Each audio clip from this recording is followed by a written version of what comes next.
While you're at it, would you pour another? No, it's fine. You got one Yeah, there. but for from my neighbor. Glad we set up so many chairs today. 0. So, hi everyone. So this is the September meeting of the New York State Procurement Council. I want to double check with council. We see quorum. All right, so this meeting has quorum. So we're going to call the meeting to order. Few welcome notes and administrative notes. First, some of the Procurement Council members have already been present since 9 o'clock in the morning working on the work group, so please be patient. There is a lot of good work going on. I will report out on that during the progress of the agenda, but just important to know that some folks that have been broadly committed to procurement since just before 9 o'clock this morning, which I think might be a record. Other than that, we also have some member welcomes. We wanted to acknowledge Brian Ansari, who's seated as the alternate. He's from Economic Development, so he's seated as the alternate for Lourdes Zapata. And then I think everybody knows, and we acknowledged at a previous meeting, that Jerry had retired from DOB. We are in the process of seating replacements for him. So as soon as that is done, we'll be sure to introduce the replacements for that. So if we can move right on to old business, the chair would consider a motion to, so how about, let's consider the April 18th, 2018 meeting minutes before we consider a motion. Does anybody have any adjustments, changes, major modifications? Again, we're really looking for substantive changes. If we've spelled something wrong or a period or a comma, please just send that comment to staff. Seeing none, the chair will consider a motion to approve the minutes. Pravina? Motion to approve the minutes. Great. Is there a second? Ron? Okay. All in favor of approving the minutes from April 18th, 2018, please signify by putting your hand up. Great. Are there any objections to approving the minutes? Abstentions? Okay, seeing none, the minutes pass unanimously. Thank you all for that.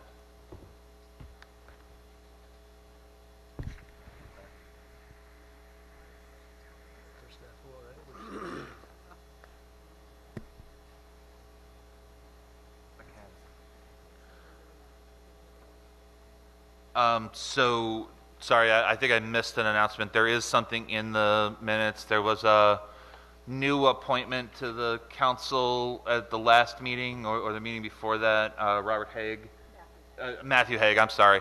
And he has since resigned and declined to be on the council. So I think you'll see that represented either in the minutes last time or certainly in the fact that there is now an additional empty seat on the council. Just wanted to make everybody aware of that. So the minutes for April 18th passed. Thank you. I'm always glad when our first action of the day is successful. Nobody in the room finds me funny today at all. We've been here since 9. Not when you're 4 hours in. I don't find you funny. All right, fair enough. Steve's the first honest guy of the day. Okay. New business, Procurement Guidelines Work Group update. The Procurement Guidelines Work Group has met 6 or 7 times now. We've had special sessions dealing with the impact of the guidelines on MWBE, SDVOB, preferred sources. We've had a number of sessions on every section of the document. So hopefully, for those of you on the council, if you have folks attending those meetings, you're getting that feedback from them. There's been a lot of discussions about efficiency, about changing the model of the work groups, of the guidelines, so that they are more directly guiding state agencies. So instead of having to seek and find what you need in the document, there's been some discussion about adding some automation or some structure to the document that allows it to be more user-friendly as you go through a procurement. We're going to be talking about all of that when we bring those guidelines forward. We're at the point now where OGS staff will start providing back to the work group members some draft items that capture all of the discussion. This council should be expecting several deliverables from the work group. The first deliverable is going to be a revised guidelines, along with some comments and details about why those changes and suggestions have been put forward. The next thing will be a summary of all of the discussion that went on at the work group, so that the council has full line of sight into all of that. And the last piece of that will be some items that the work group cannot handle. The guidelines are restricted by the current state of the law, the current state of that process, and there may be some recommendations for changing some of those things that come before the council. The guidelines won't reflect that because the guidelines have to reflect the current state, but the work group has expressed an interest in bringing forward some ideas for future consideration to the Procurement Council. So those are the deliverables you should be expecting.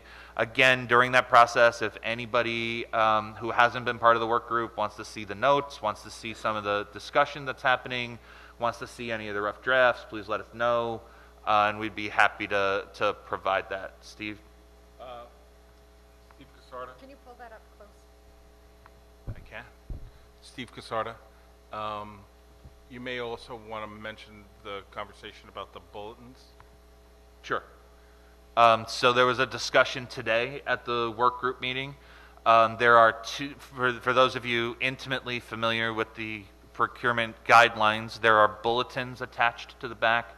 The two specific ones that were talked about today were the discretionary spend bulletin and the preferred sources bulletin. So the question is, there are other documents that have to be addressed as part of the body of work for the Procurement Council. We talked about understanding whether those bulletins had to be looked at and addressed as part of the guidelines, or whether they had to be discussed under a separate heading.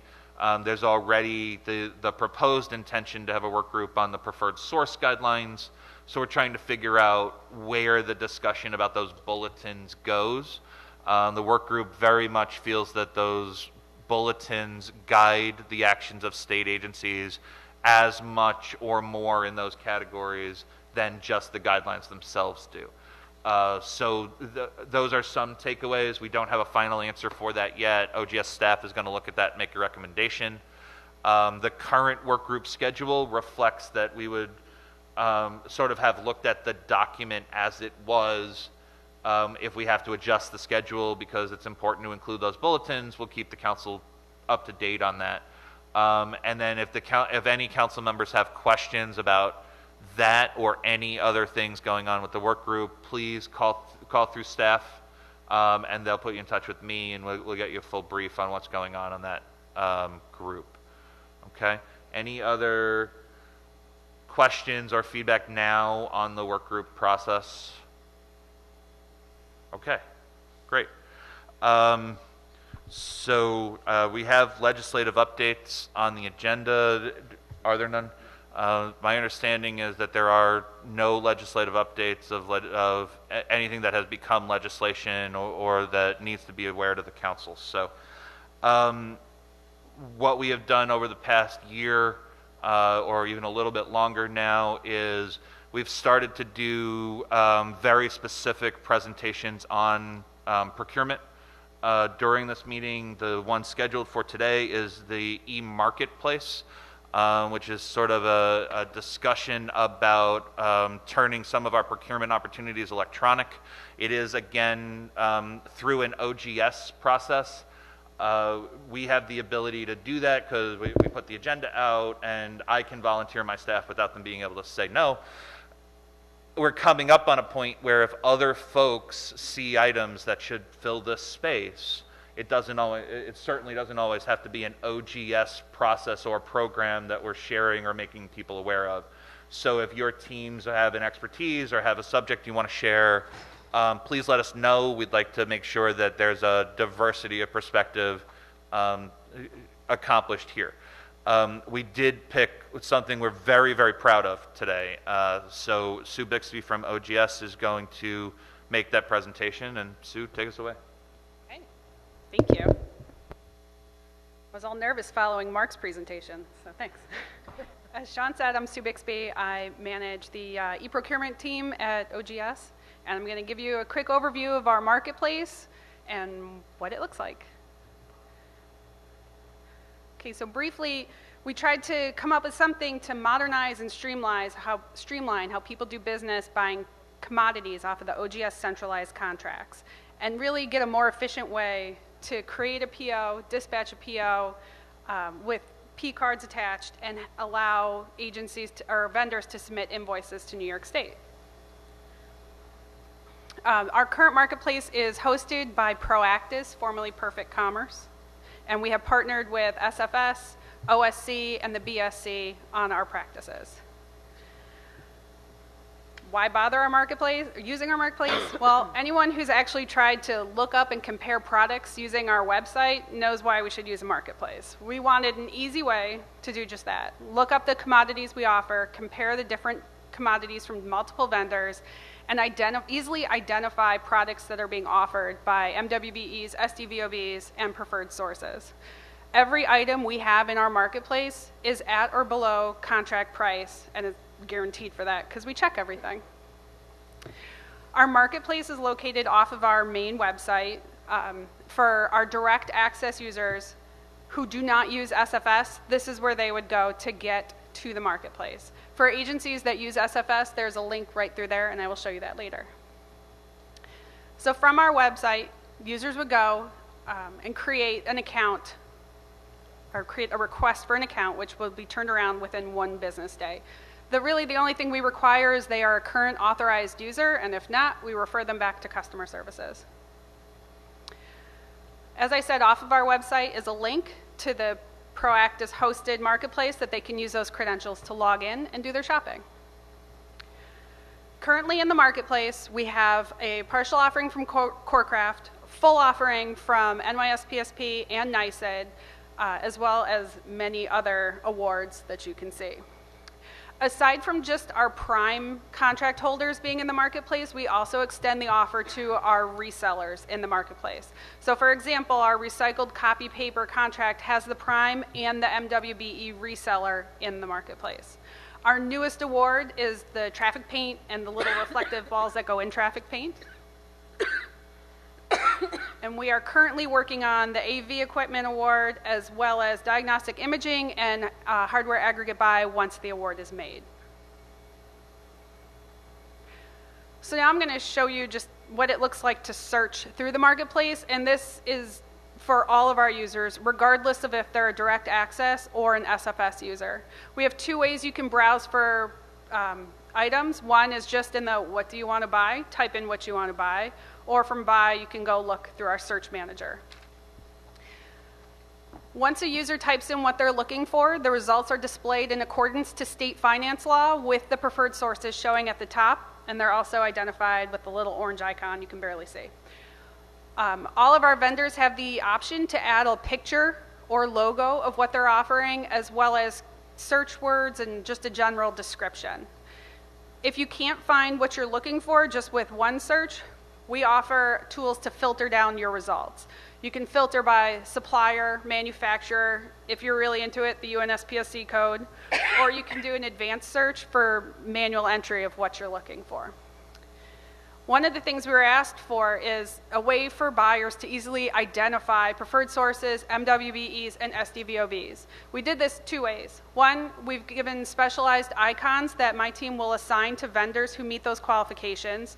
And 2, within a search, you can narrow your search results by one of our supplier assignment types. So within a result, you can narrow it down to existing MWBEs, SDVOBs, or preferred sources. We have two types of catalogs within the marketplace. The first one is hosted, meaning a vendor gives us the list of products they want, and it is hosted on the Proactus servers, which is identified because it's just a click, add to cart, you're all set. Our second type of supplier is what we call a round-trip supplier, and these are usually our larger suppliers, and we've narrowed it so anybody who has more than 100,000 items on their list can be a round-trip supplier. And what that means is that you click the little globe, and it takes you to a customized New York State contract-specific website hosted by the vendor. You do your shopping there, add it to your cart, and it brings your cart back to the marketplace. So you never actually leave the marketplace. Some of our contracts are designed with tiered pricing, regional pricing, discounts, or you need to make selections, such as a fabric color or type or delivery instructions. When that comes up, we have created forms. If you see it says fill in the form, it means we need one question answered. If we have gears, we need multiple questions answered. And the way it's set up is all the questions must be answered before the item can go in your shopping cart. That guarantees that the vendors get the correct information they need on their PO to fulfill the order. Once you have your cart ready, all you do is click submit, and it takes you to a rec screen. This is specific for our direct access users, not using SFS. Again, it's hosted by another company, so our apologies for the teeny tiny little magnifying glass you have to click on. But when you do, that's where you put all of your order information, your shipping, your billing, your payment method.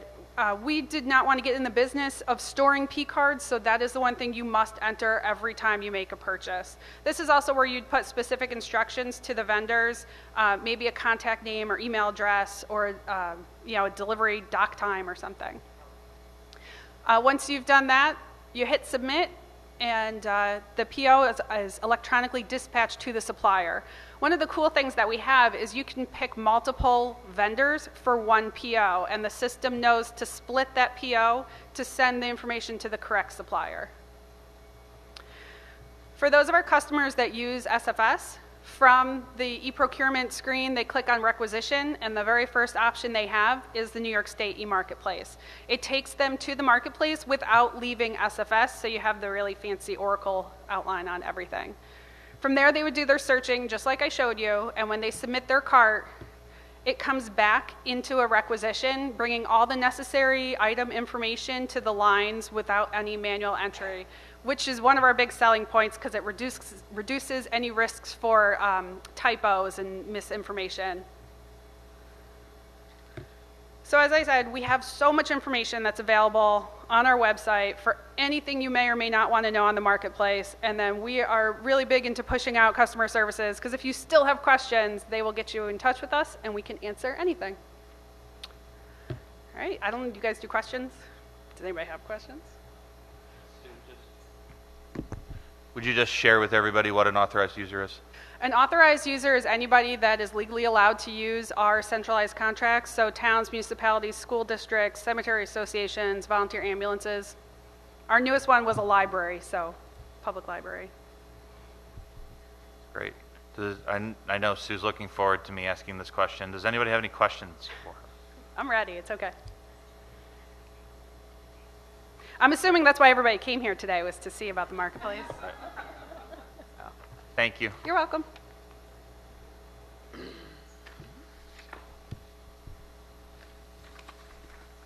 Okay, I'm sorry, I missed one part of the announcements under new business for the Procurement Guidelines Work Group. The next two meetings are October 5th and October 12th. Is that where I believe those are the Procurement Guidelines Work Group meetings. Not the Procurement Council meetings. We'll talk about Procurement Council meetings at the end. But just in case anybody has any interest, we can make sure you have the room assignments, and I think they're all at 9 a.m. But there's some eye rolling happening on the group. We might have to move it to 11. But I think right now they're scheduled for 9, and staff can provide you the room assignments if you're interested. All right.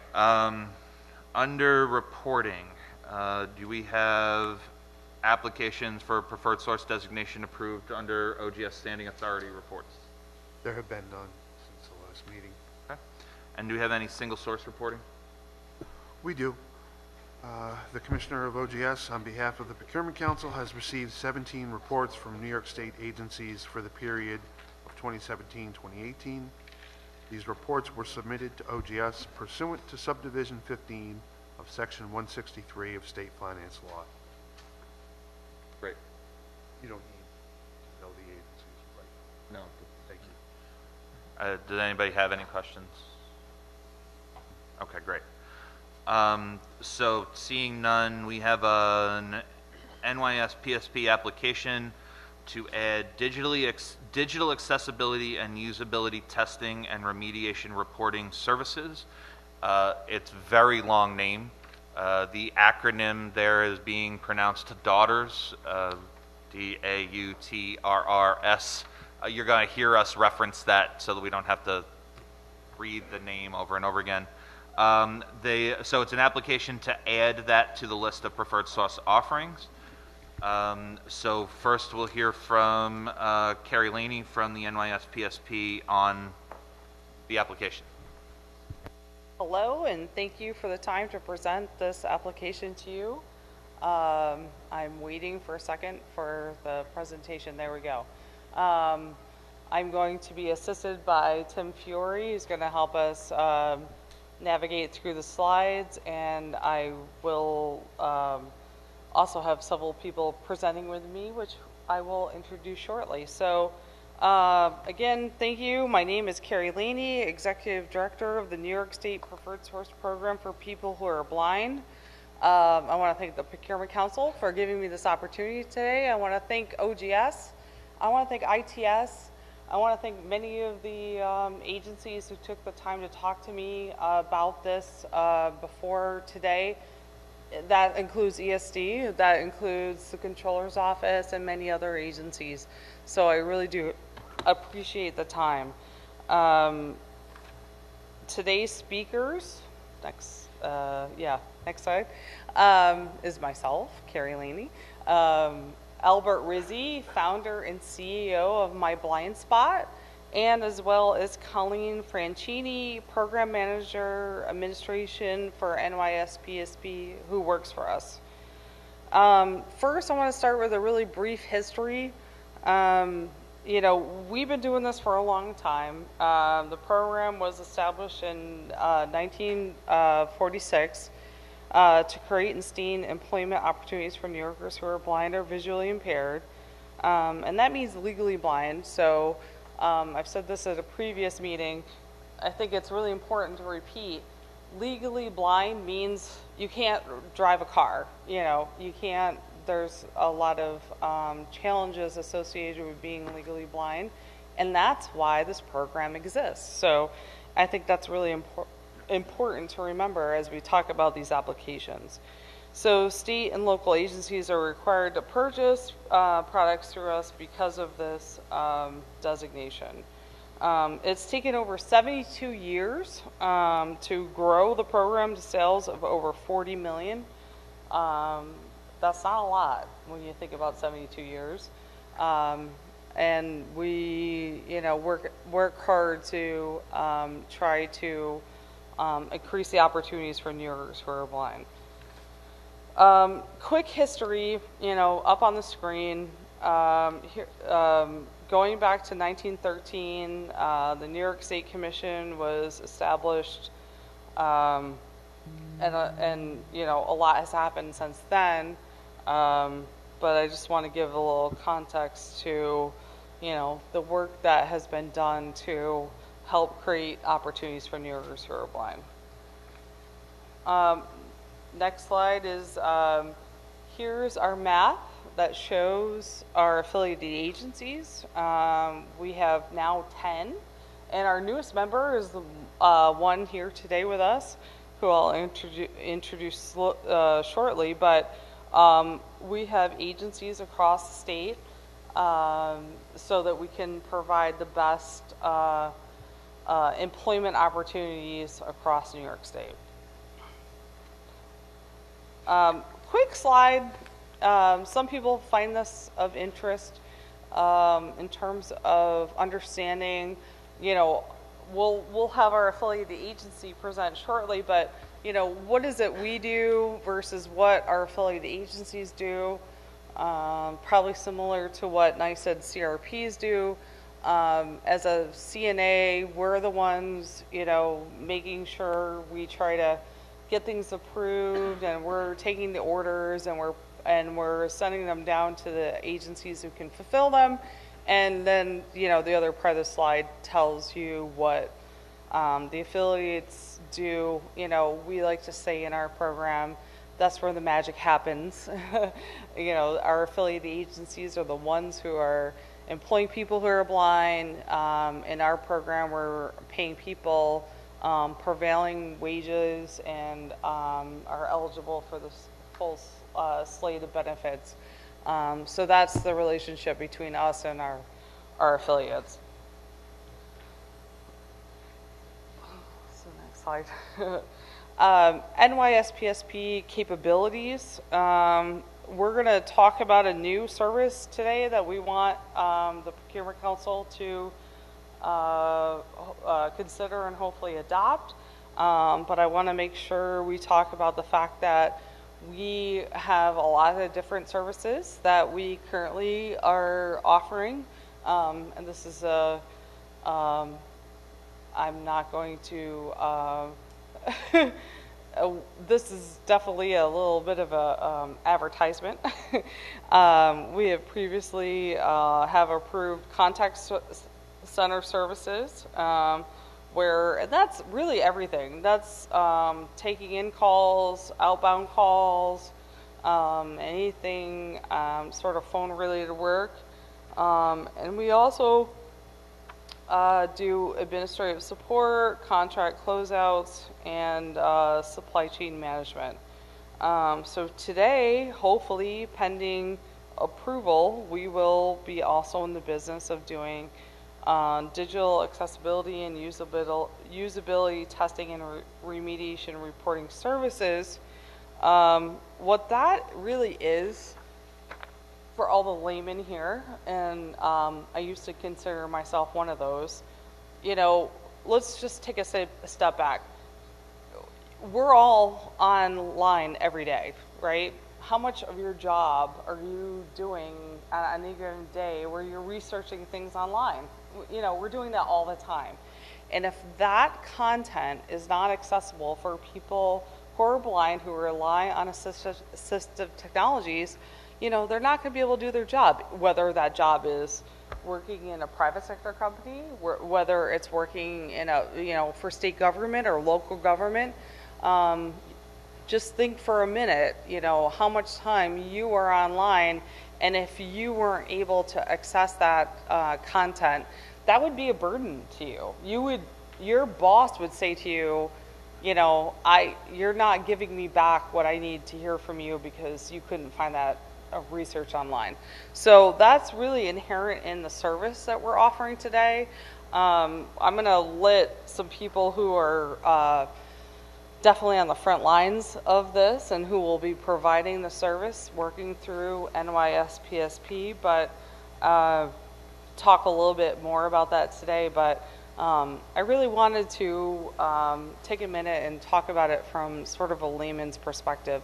And it's not just people who are blind, it's also people who are print disabled, and that could mean anything from someone who has a problem navigating with a mouse, and navigating a website for other reasons, other disabilities, not just people who are print disabled.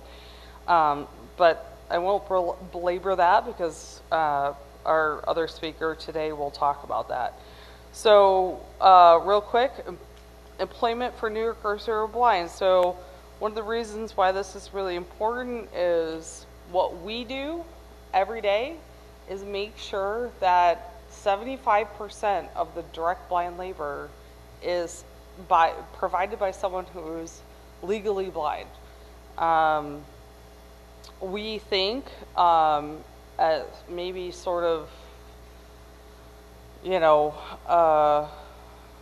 we take a conservative view on these things because we don't want to overstate until we see what work is going to come our way, but potentially an additional 2.7 full-time employees will be added to our program.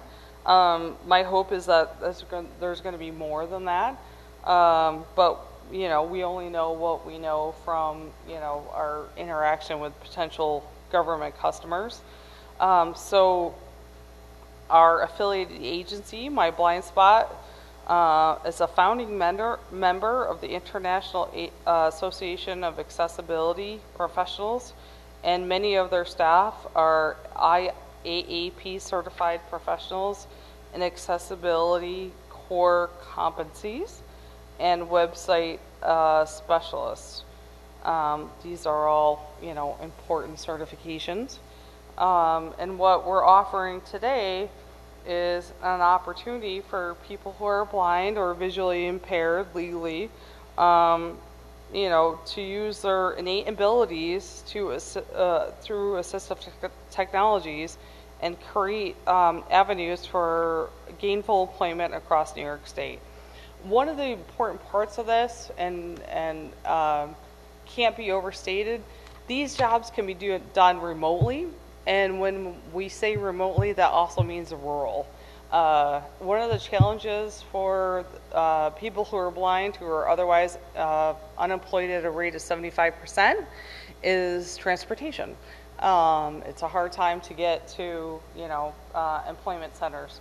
So this type of work allows people to work from home, and which is a very important aspect of this type of employment.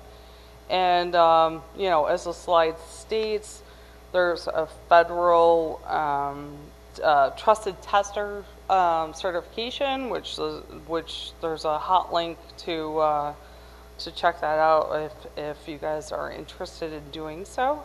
And you know, one of the other parts of this is, you know, we're going to, there's some lawsuits. There's been lawsuits levied against the state of New York, and there's a legal liability associated to not having content, public-facing content available in a way that's accessible to New Yorkers who are blind or otherwise print disabled, and this is an important service. And I will make the argument that it hasn't been being done by definition of the fact that, you know, that there are lawsuits saying that content is not accessible. So when we get into a conversation about businesses doing this work, I want to be able to reiterate, I might have to do that again later, how, you know, it's not been done successfully thus far, which is why we have the benefit of ITS support, which it was part of the package and will be talked about later. So next slide, reason to hire people with disabilities. So again, not just for people who are blind, but our affiliated agency, you know, have people who are disabled in other ways other than just being being blind, and that's really important to our ability to do this work, and it's really important because of the high unemployment rate. There's a lot of text on the screen. I don't have to read it all to you. But what I will do is turn it over to our CEO of My Blind Spot, Albert Rizzi, and you know, one of their big mantras is it's ability, not disability, that counts, and I think that's a great way to introduce Albert. So thank you, and here's Albert Rizzi. Thank you. I think so. I'm just going to do one thing. Bear with me. Not a problem. Just while Albert gets a little oriented, I just want to say It's been over a year, right, Albert? Maybe 2 years that we've known each other, and I just want to thank him for his education and his helping me be more aware. And I'm hoping today we can impart a little bit of that on everyone on the council in terms of how important accessibility and usability is for people who are blind. We put so much content out there online, and some of it's just not accessible to people who are blind or otherwise have a print disability.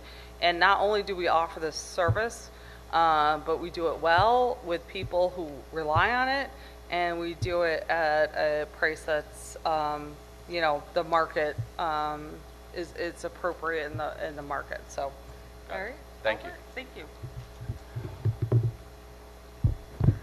Good morning, everybody. First, as Carrie has said, I'm going to have to eventually impose upon all of you to tell me how to take the appropriate medication for not getting frustrated with governmental processes, because this has taken us almost 2 years. And I need to say thank you to Colleen Franchini, because she bore the brunt of a lot of my frustrations in understanding how to navigate what you are all accustomed to. And Carrie Laney's leadership and Tim Fiore's support has really meant a significant difference, made a significant difference in how we have been able to articulate and share the importance of authentic inclusion for people of all abilities across New York State. Tim, what is the title of this slide so I can be clear? What is digital accessibility? Okay. It is the assessment or auditing, testing of digital platforms to make sure they have the proper programmatic codes necessary for people who are blind or print disabled to navigate in the 21st century. As Carrie had alluded to, in today's society, we cannot get through our day without using a smartphone, a computer, tablet, or any other type of digital communication. And it is even more important for those of us who are disabled, because most of us have mobility issues, so moving from point A to point B can be arduous at best. So what we do with digital accessibility and usability is we test for those violations present on a digital platform. We then provide remediation maps or solutions to IT teams, who would then impart the proper codings to create these digital environments that are compliant with federal laws and regulations. I got that, yeah. You got it? This is my Vanna White. He's going to turn my slides instead of my letters. Steve, was that a good one? Steve's not laughing. Human impact. Who's impacted by digital exclusion? Globally, there's 1.3 billion people in the world with a disability. They have 2.3 billion friends and family. In our country, we have 58.7 people with a disability. In the state of New York, we have 19 million-ish, 20 million people living in the state. And if we extrapolate the numbers, we have nearly 4.5 million people with a disability. And that's not including our aging population of people as well. 75% of people will walk away from a platform that is not accessible or usable. In the United States, people with disabilities have disposable income or discretionary income spending power of $4 trillion and disposable income of $175 billion. So it's a market base, a huge market base. Now we got the people who are impacted. Let me see what's on. Okay, there we go. And the people who are impacted by being print disabled, I'm wondering if anybody might know somebody who's aging, a veteran missing an arm or a leg, somebody who might be low vision, deaf, dyslexic. Show of hands. How many people think I could see that? Good. Steve, was that a good one? Yeah, but we all know somebody, and that's the thing. Albert, almost everybody raised their hand. The kindergarten cop in me comes out, and I tell everybody they have to be loud and vocal when instead of being 1, 2, 3 eyes on me. So we all know somebody. And if we take a look at the historical perspective on people with disabilities, going right back to FDR, who was the driving force behind passing the O'Day Act, we have Richard Branson, Einstein, Edison, Michael J. Fox, people who are print disabled, ostensibly cannot read printed material. They are not able to manipulate a page, a mouse, sometimes a keyboard, and we'll get on to some of the different abilities that are on our spectrum. But right now we're talking about people who have impacted history, who have colored our worlds, who have brought light to our lives, and have right now trying to fly us to the moon. Branson and Edison were severely dyslexic. Branson and Einstein. Edison was low vision, hard of hearing. Michael J. Fox has Parkinson's disease, can't manipulate a mouse. And then we take into consideration our wounded warriors coming back, and we have a lot more reasons to do this than just poor little old blind folk like me. That's good. Slide 12, please. Banner. What's it going to deliver? What is the digital accessibility and usability testing and remediation reporting services going to provide to the state? We're going to reduce risk to exposure. There's a current trend right now happening since 2000. Litigation's on the rise, and our friends in DC have decided to put off clarifying and qualifying how digital inclusion is defined through the ADA. Public forum, not a public forum. Internet, not is or not a public forum. But the laws are definitely, or the decisions that are coming down are on our side. So we want to make sure that New York State doesn't have to spend needless dollars on litigation and invest those dollars in creating authentic inclusion, digital inclusion. And by doing this, we're going to allow all residents to access digital platforms and communications. They're going to be able to pay their taxes. Yay, we have to infuse our economy. They're also going to be able to become less dependent on public assistance and Social Security disability. When I lost my eyesight, and my second command, Tanagiers, our executive director, lost his eyesight, our opportunities and our choices for employment were zero, almost. I have 2 master's degrees in education. I owned my own businesses. I ran a $300 million business.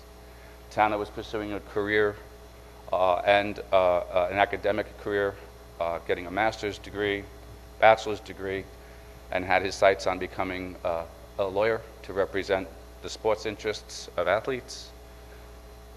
And we couldn't work when we got there. So this is not just personal, it's professional for us.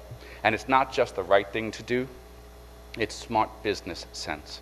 We need to look at the disability community as a market base, as a contingent of citizens and residents with a voice, with a wallet, and with a purpose. Next. Slide 14 is next, right? Okay. Hold on a second. No, I missed one. That was slide 13, white, right? Okay. They must be blind. They didn't keep track. I gotta keep it light. I'm tired of listening to boring things. So, why is digital inclusion important? Well, according to the governor's executive order, Employment First initiative, we want to make sure we create accessible opportunities to employment for all New York citizens. So we're going to be following his executive order. What this is going to be able to do, as Carrie touched on before, is we're going to be able to bring work opportunities to where people live instead of dragging them out of where they live to go to work. There's a lot of opportunity for us to have people work remotely from some of the rural areas, which is, I think, a lion's share, the very important part of what that executive order focused on. We're going to be able to create meaningful, and this is critical, meaningful and substantial living wages for people who are disabled. When I lost my eyesight, I was making a 6-figure salary. I lost 80% of my income.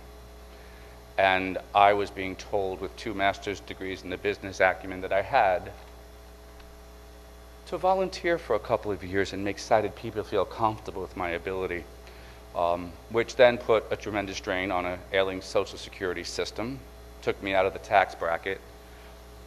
So there's a lot of reasons that we could really have inclusion be a win-win situation for the economy in this state, and the mental well-being of individuals and who are disabled, as well as inspire those of us who are not disabled to see what's possible when we put our mind to it. At my blind spot, we have a mantra amongst many others, and I think Carrie touched on it. Access to the right tools promotes ability and restores infinite possibilities. Through this proposal that the ladies and gentlemen of this Procurement Council are considering, you're going to help us create infinite possibilities for people who have had hope beat out of them because they're not able to do what you do every day by picking up a cell phone, a computer, and execute in life and in work. Okay. So, with some of the laws in New York, Tim, 14? Okay.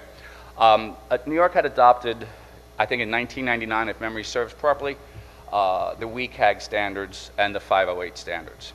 508 is a minimal compliance benchmark where we create a understanding of what is not accessible, and there's a difference which I'll touch on later on, difference between accessibility and usability. By default, if something is usable, it's accessible. But if something's deemed to be accessible, you can't guarantee it's usable or functional. So we have New York State now has adopted those laws. WCAG standards in January 17th of 2017 were adopted and now are the benchmark and standards of measure for compliance under 508. And then we have 504. And 508, just for you all know, is a public-facing digital portal where all federally funded agencies and state agencies need to be compliant, so that way people like myself can find out what our politicians are doing, which is what we don't. I was happy being blind up until a while ago, not having to see all the mess they do sometimes, no offense. So then we have 504, and 504 is the internal machinations, the intranets of educational organizations and municipality and state agency office environments. We want to make sure that they're accessible and usable so that people can execute in work instead of, as I just found out the other day from a lady in Syracuse, Chris, who is now having her job cut and the hours cut because of a glitch in a software program that they procured, ostensibly putting her on the unemployment line because of a lack of understanding and appreciation for what we're trying to achieve here today. And now, like I said, the WCG is the federal standard. Oh, 503. 503 is another law in New York and in the federal government that requires procured materials, hardware, software, to be compliant, and that our partners, vendors, sister organizations, private sector corporations doing work, the state also work to create, and this goes back to the governor's Employment First initiative, making sure that the vendors and contractors we work with as a state also are committed to creating accessible employment opportunities within their office environments to the tune of about 7%. Titles 1, 2, and 3 of the ADA also come into play here, and of course I talked about the WCAG standards, which is an international best practices for both website development and mobile app development, and also impacts software program design and development. Okay, and if you take a look at slide 15, I won't belabor them. That is a slide that speaks to the different citations and gives you some more information that you can digest at your leisure. Okay, accessibility versus usability. I touched on it before. Accessibility is a minimal benchmark, which is where a lot of corporations governmental agencies, municipalities, educational institutions have gotten into trouble with compliance. And they're at great risk because people need to use the platform. They need to function everyday life. So we have that issue that we are faced against all the time. When we take a look at how our IT and web management teams code, there are certain instances, and Carrie had touched on it before, where we have instances that a hotkey, for lack of a better term, because I am as much of a layman as Carrie is when it comes to stuff. I just have smart people around me who know what they're talking about. And if a hotkey is not properly described and just says click here, I could be clicking here to exit. I could be clicking here to, I don't know, but it should say click here for checking account, click here for bank account.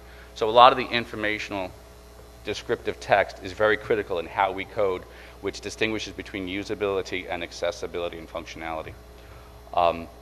Same thing with images and graphics. I will hear a string of numbers and letters that have no bearing at all on what is in front of me with regards to a logo, a brand, or a trademark. So now, Tim, next slide, please. And that is assistive technologies and the people who use them. We had touched on the fact that we all know somebody who's considered print disabled, and people who are print disabled either have a sensory loss, some degree of sensory loss, some degree of mobility loss, some degree of cognitive impairment, or some degree of organic dysfunction like dyslexia. And then layer in the aging population, all of us baby boomers, I got here before you, haha. We're all going to acquire a challenge. So, these are the people we're looking to give access to the technologies so they can digest and consume digitized communications and information to work longer, because most of us have to work till we're 65 or 70 these days. So some of the tools that we use are a screen reader. I happen to be listening right now to my iPhone, giving me all the audio cues, which sometimes I apologize. This is my first time doing this, by the way. So bear with me. But screen readers actually take the visual text, the text that you visualize or see on a screen, and interprets it or transcribes it into an audio output. There's a combination of things we can't use. We can't use a mouse. And again, my blind spot, even though it's called my blind spot, the blind spot's about the universal blind spots in our lives and not the physical blindness that Tanner and I live with every day. We look for universal solutions to make sure that people of all abilities can access everything digitized in the 21st century. So we'll use screen readers without a mouse. Then we have zoom text, or magnifiers, I should say, magnifiers. Self-explanatory. They blow it up for people who are low vision. And another point that Carrie made, we're talking about legally blind people here. I prefer to talk about people who are severely visually impaired, because there's at least another million or so who might not qualify as legally blind, but without corrective lenses, they can't see squat. So we want to make sure we take into consideration aging individuals who might not be legally blind, but still have a visual impairment. Then we have speech-to-text technologies, which are like Dragon Speaks, VoiceOver. How many people use their handheld or hands-free? Same church, different pew. We have, and he inspires me every day.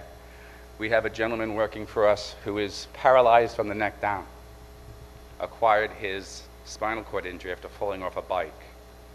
We have 2 people who are deaf-blind, testers, encoders, and bookkeepers. We have people who are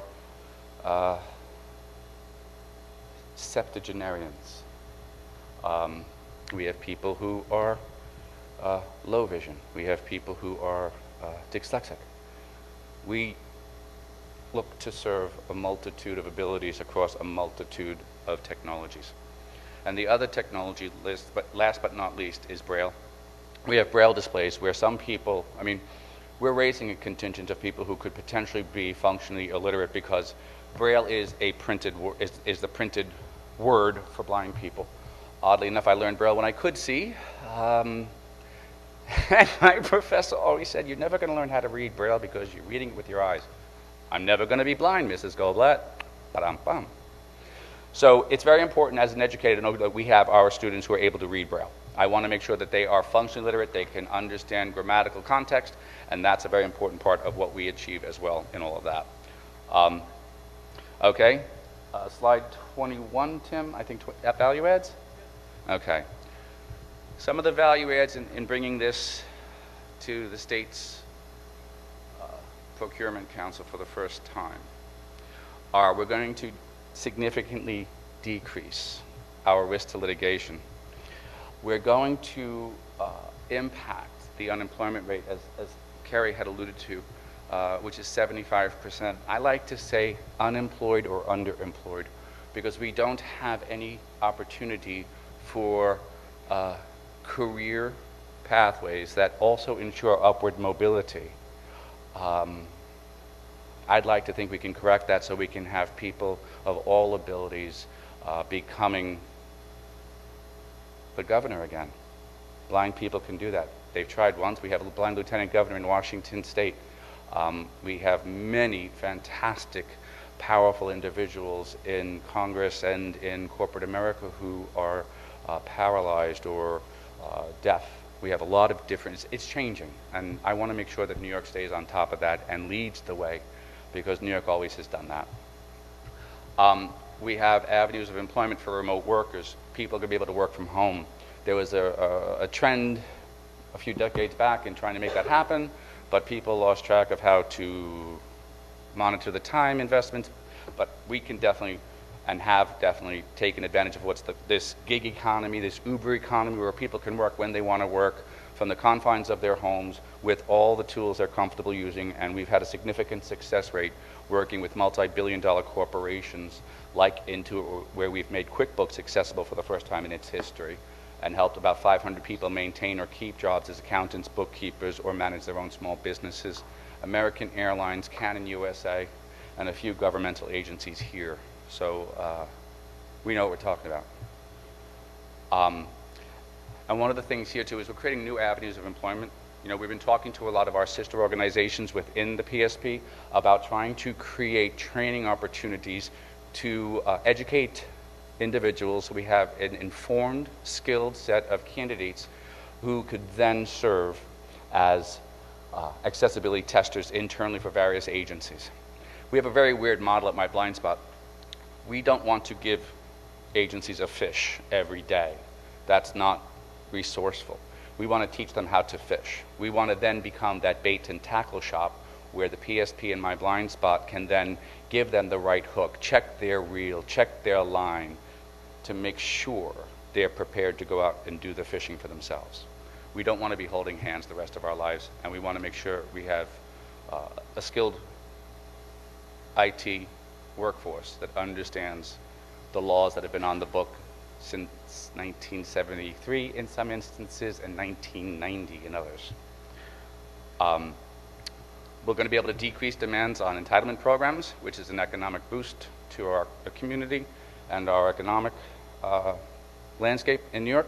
We're also going to be able to create taxpayers.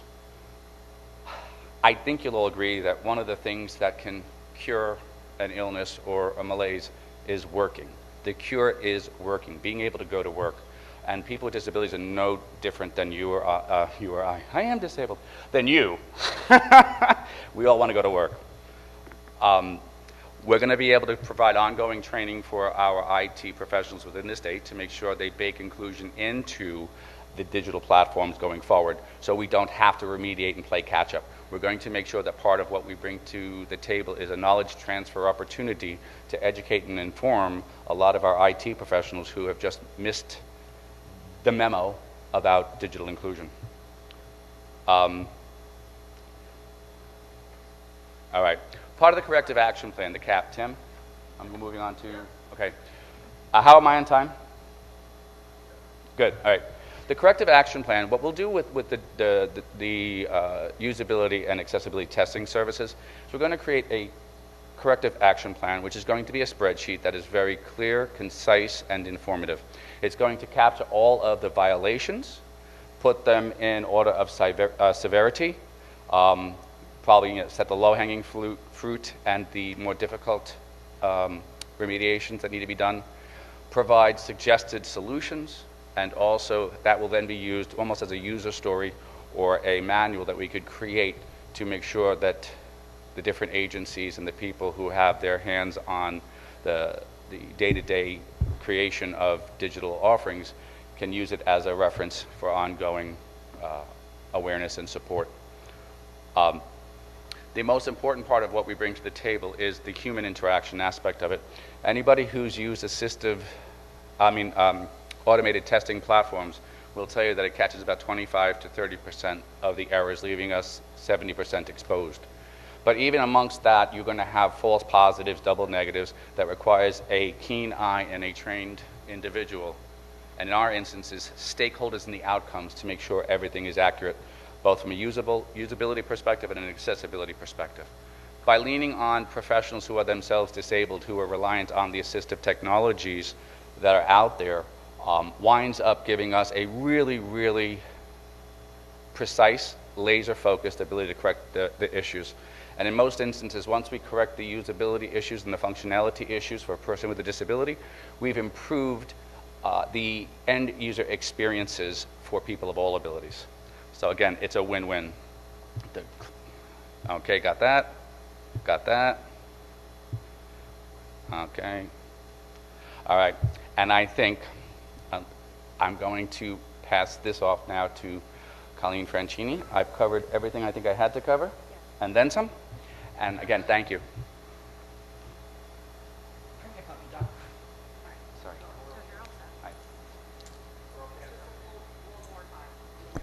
Yeah, you're long, but that's fine.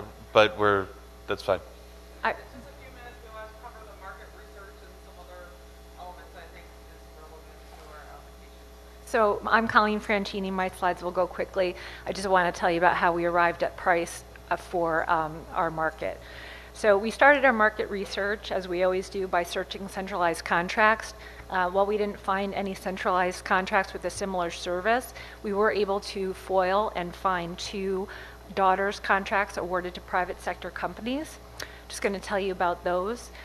T-Base Communications was selected to perform accessibility work on Monroe Community College's public-facing digital portals. That hourly billable rate for that contract was set at $150 an hour. The second contract granted by Suffolk Community College was awarded to Level Access with a billable hourly rate of approximately $160.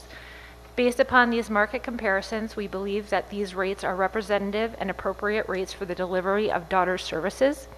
Therefore, NYS PSP is requesting that daughter services be set at an hourly billable rate of $150. The hourly billable rate includes all employee wages, direct and indirect, fringe benefits, insurance, equipment costs, supplies, and overhead. While conducting our market research, we also noticed that only a handful of commercial vendors submitting bids for these projects and similar work were subject matter experts or had experience in delivering daughter services. Unfortunately, in at least one instance, the private sector company delivering the services failed to meet 508 and WCAG standards.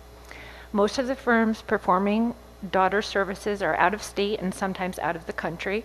The Daughters Initiative is designed to help keep the New York State economy strong while keeping business within our state performed by New York State residents. Our 2 market comparisons illustrate that when Daughters has been put out to bid, procurement was awarded to companies that are not MWBE certified.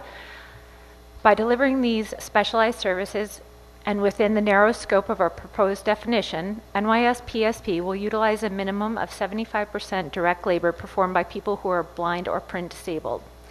Rather than compete for business opportunities, my Blind Spot and NYS PSP welcome the possibility of working with small business vendors. Through the implementation and delivery of Daughters, we are advancing Governor Cuomo's commitment to strengthening New York State's economy and his interest in ensuring equal opportunity for minority-owned New York-based businesses. This undoubtedly includes those businesses owned, managed, and operated by professionals with a disability, also needing equal access to securing state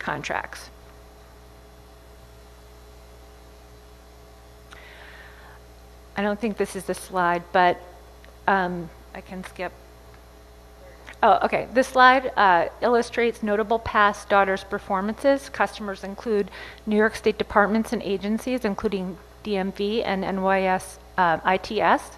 There are also many commercial clients that have selected my blind spot to provide daughters work at their corporations, including Toyota and American Airlines.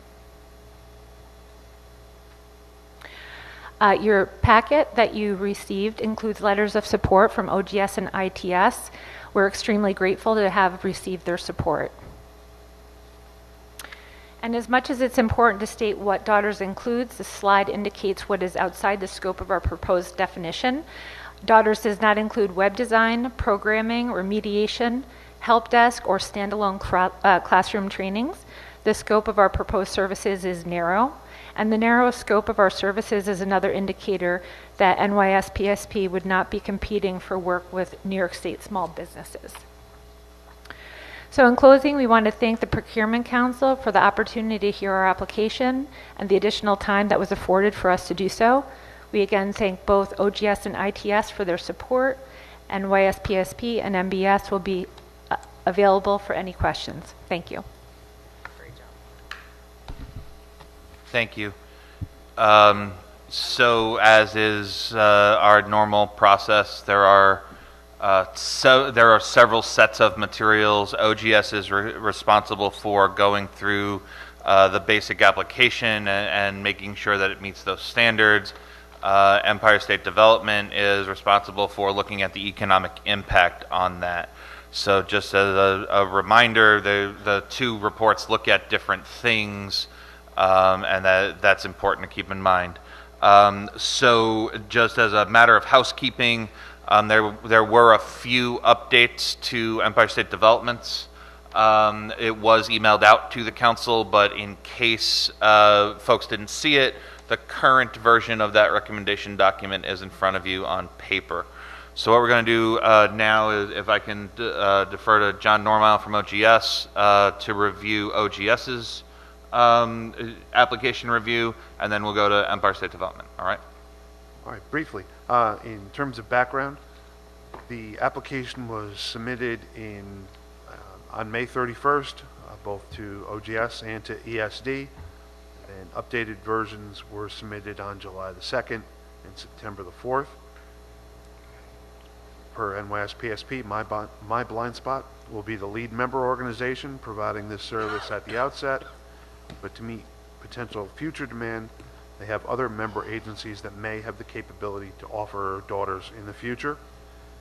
NYS PSP anticipates that most testing will be performed through My Blind Spot at this time. In terms of the proposed definition, we had no disagreement on the final definition. We noted that it specifically states that implementation of the recommended remediation is not included. For our review, OGS, as staff to the council, reviewed the application according to sections Roman numeral 10B and D of the New York State Procurement Bulletin, the preferred source guidelines. Section 10B, that's the general criteria for commodity or service additions. There are 6 criteria, but only 5 apply to services, and the application met all 5. Then Section 10D includes 10 criteria. Those are addressed in detail in our memorandum, and the application met all 10 of the criteria. OGS staff findings. The application was complete. It meets the requirements of the preferred source guidelines, sections 10B and 10D.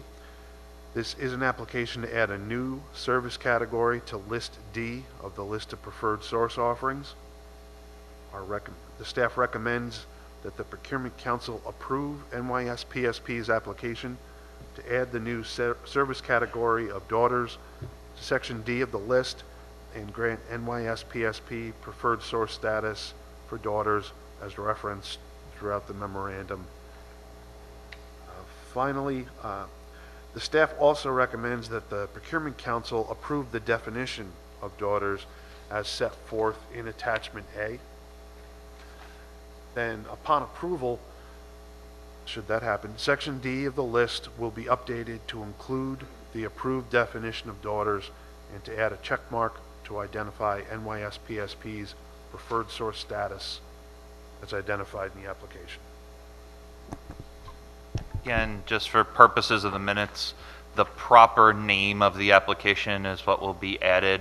The acronym is for ease of discussion today. Empire State Development, would you present your recommendation? Sorry. I just want to start off that we do support, obviously, digital accessibility for everyone and inclusion, and we obviously applaud NYSPSP's mission and what they're trying to do. And this is not about the technology. I'm not sure you're, Hello? All right. There Can you you go. hear me? Okay, this is going to be awkward. Okay. I'll start that again. I just wanted on the record that we do support, obviously, digital accessibility for all and the inclusion of all, and that we do also are a big proponent of NYSPSP's mission and who they support. And this is not about the technology. This is truly as we look at something different than what OGS does. So I just wanted to take that moment. As you've heard me state in previously other meetings, if you've been to Procurement Council meetings, we base our analysis on publicly available data as well as surveys by agencies and companies. And also in this case, we also looked at all the possible potentials for the marketplace to try to get demand. And as you know, there's purchase card and discretionary spend, which is not publicly available, that we can't base our data on. So as you have the recommendation in front of you, we went through a process to see how big this marketplace is, because we do think it affects quite a lot of people. And you can see the total of number just based on a Google search of how many pages we're looking at it. So it's far greater than a $720,000 market. We realized that. We also talked to several agencies to see what they are currently using in place. And then we conducted surveys with small businesses. And I would like to note that none of these small businesses are part of any legal action or have been on those contracts that were mentioned before that NYPSP has used. So they do business in here. And for one of the things we also asked, which we don't normally ask, but we did this time to make sure is the exact same service name, but also if they use and employ visually impaired individuals. As you can see, the results are on page 6 of your analysis of the companies that responded. Not all companies do respond to our request, as do not all agencies, unfortunately. We did have one WBE that does quite a lot in this area. We're not sure why they didn't come on OGS's or NYPSP's analysis, but we did talk to that individual. They do over $2.5 million, and they do also have visually impaired people involved in their employment. What we are recommending is that we keep the playing field competitive so that it is a large playing field. To give a preferred source to one individual will be excluding those who already do play in this field and do also employ people with visual impairment. We'd like to keep it so that NYPSP still has its advantage, which it does because it has the endorsement of both ITS and OGS and is obviously the market leader, as they've been showing us today. However, giving a preferred source designation will impact small businesses, in particular one that has a certification and who employs people who are also visually impaired. So we'd like to keep those opportunities for everyone involved. And so our recommendation was to deny the application for the hope that maybe that both those entities that are small businesses as well as My Blind Spot can continue to compete for this very important market.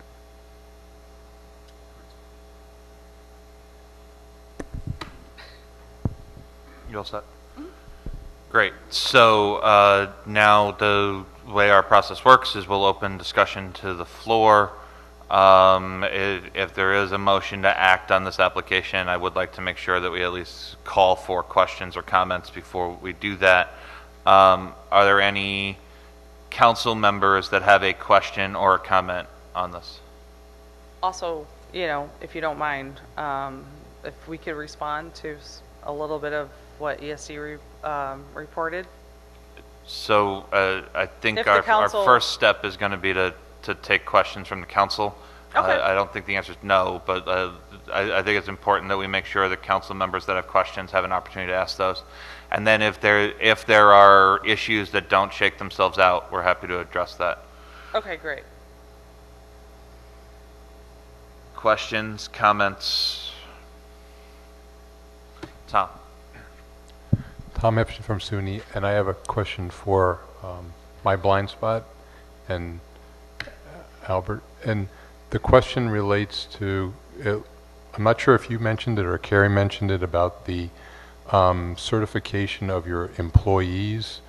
And can you explain a little bit about that and what it means in terms of the services that you provide and what's, I guess, would be required or be necessary for employees to do the service to help agencies meet their compliance requirements? Yes, thank you, Tom, for the question. Our organization was the founding member of the International Association of Accessibility Professionals. Part of the reason why we have some of the issues we run into is due to the fact that there isn't a consistent representation of the skill set necessary to be considered subject matter experts. So our team are certified accessibility professionals according to the International Association of Accessibility, the IAAP, which has been founded by like Microsoft, IBM, huge corporations to try and bring some streamlined structure into this industry. There are a variety of different certifications that our team has for web development, for testing and remediation, for adherence to 508, WCAG, and all of the different digital inclusion laws that are out there nationally and internationally. We're also going to be pursuing a trusted tester certification put out by the Homeland Security, which is again another governmental approved certification. They're revamping everything going forward. In October, we'll be able to start getting our team certified in that regard as well. Did I answer your question? Yes, thank you. Thank you, Tom. And just to follow up, Pravina, was that a question that we asked of? Okay. Yeah, we did not, we weren't aware we should be asking that Okay, question. just want to make sure. Thanks. Other questions or comments from the council members? Okay. I'm curious. Jason Wilkie, New York State Office of Mental Health. Just trying to do sort of an apples to apples comparison here. The largest of the businesses seems to be the 2.5 million.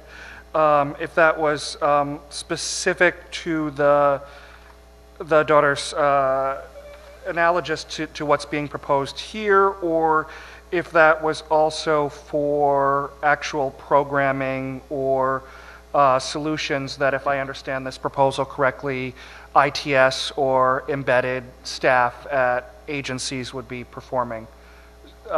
Jason, that's a question for ESD. For ESD. Yeah, I assume Yeah. so. So we ask them for the exact services that are in the application. When we ask, we detail that out and then get that responses back and have conversations. Did everybody hear me? Am I not speaking in the mic? Sorry. I'll repeat that. We do ask for the services that are outlined and actually ask the respondents to respond for those services. Okay. Other council questions or comments? Okay. So I have a request to,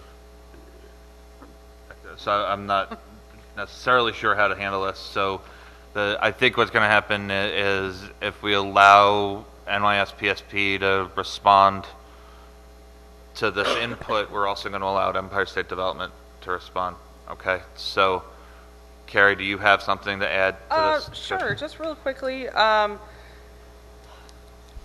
I think ITS, I think other agencies that have had to deal with legal issues would say this work really hasn't been being done. So the idea that we're taking business away from entities, I would challenge that. I feel strongly, and I think even we've seen work done and then has come back to us because it didn't involve people who are blind to test the work.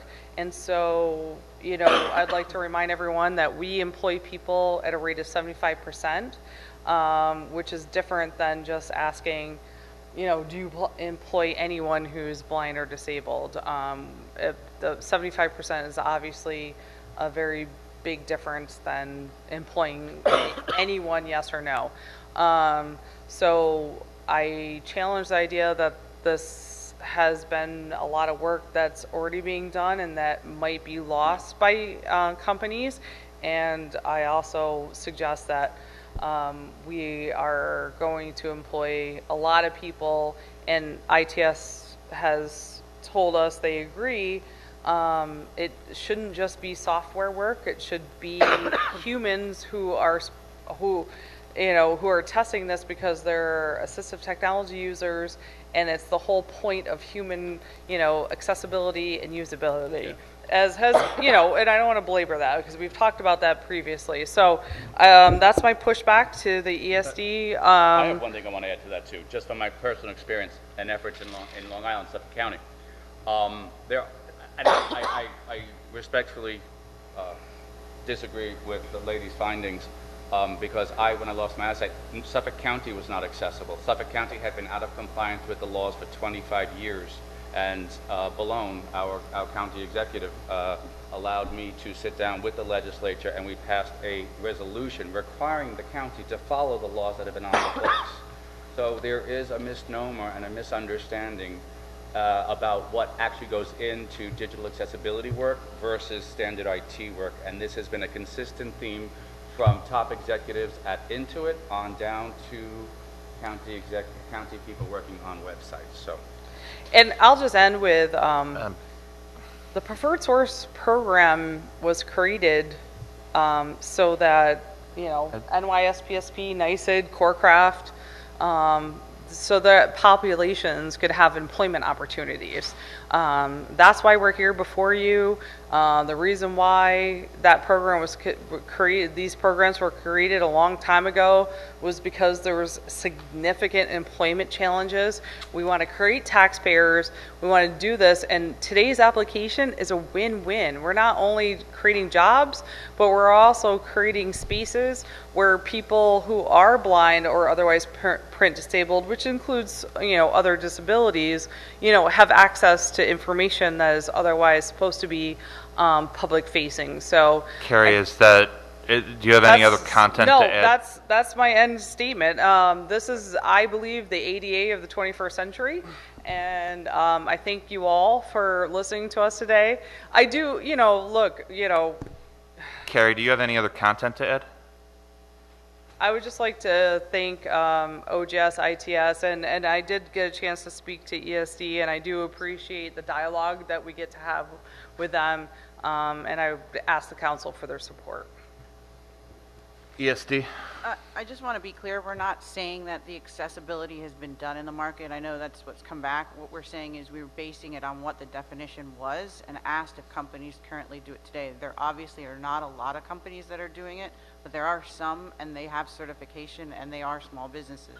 So I just want to be clear that we're not saying that this problem has been addressed and the $2.5 million of sales is addressing that entire problem. What we're also saying is a very big market. There are thousands of websites that both state, local municipalities have to bring up to that accessibility code, and we do support that mission. Our analysis is based looking on small businesses that perform that, and we did ask if people were visually impaired. It wasn't just a yes or no, just sit there and answer back. And it is important to us that we look at both those aspects. We do support what is trying to be done through this application, but to be clear, we did not ask, do you address every single aspect of every website? We know that is not true. That has not been happening. We were actually looking specifically for this service set. And also just wanted to add that, we get the survey results from the businesses. We don't have anything other than that data. So if there are certain particular questions that people want us to ask, we're happy to ask them when we do these, but it is voluntary information that we get from them. And a lot of them don't want their contact details out because a previous version of something else went out, and then they ended up getting some backlash, and they are giving us privacy details about revenue and employees. So that is the reason the names are blind. Great. Thank you. Mary Beth. So this question is for ESD. For company F that you list in your chart, that's the $2.5 million, because I think it all hinges on that. It says here that they did work for OMH and for the lottery. Were you able to confirm with either OMH or the lottery that the work that they did was in fact related to the daughter's type services? Unfortunately, we don't get responses back from a lot of the agencies, so we do try to contact them, and it's on the other side who we try to contact and says did not respond, so. Well, because they named them particularly, you weren't able to get a direct response. Do you in any way vet the information that's provided to you in the survey responses, or confirm that the information is accurate in any way other than just accepting the survey responses as? So we look at the survey responses, we do vet if they are women or minority-owned business certification. We do ask the agencies. If the agencies do not respond, we have no recourse we have to take what's valid, as it is, it's a voluntary survey. Okay, just one more question. Did you look at Open Book to see Yes. whether this company F did have $2.5 million worth of? Yeah, I mean, yes, open book is yes. Tom? Just to follow up, so I got a call, the question from ESTX, talked to them, but nobody followed up and asked me if certain companies worked with SUNY. I don't know if they talked directly to the individual SUNYs or not, but just to clarify the point.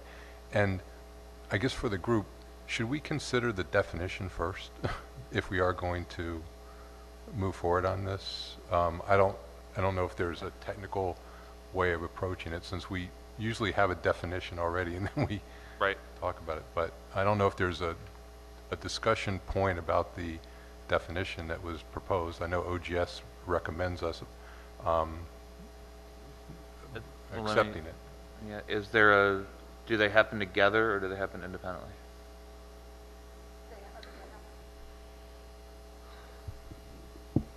I have to ask. Yeah, this is new. I mean, it's obviously new. I mean, we just used to have titles, and then we were voting on definitions. Right. Now, I mean, I guess we could define a service and then have somebody apply for it or do it all together. But yeah, I mean, the definition, if there's technical questions or amendments to the actual definition, we need to do that as part of the vote, but we could do 2 separate votes. Okay. So certainly when we're considering how to accept motions on this, we can consider breaking them into pieces or together. I think we're in a little bit of new territory here because you're doing, now we're at a point where in order to have a new service, you need the definition and you need the service application at the same time. Other comments or questions? Margaret?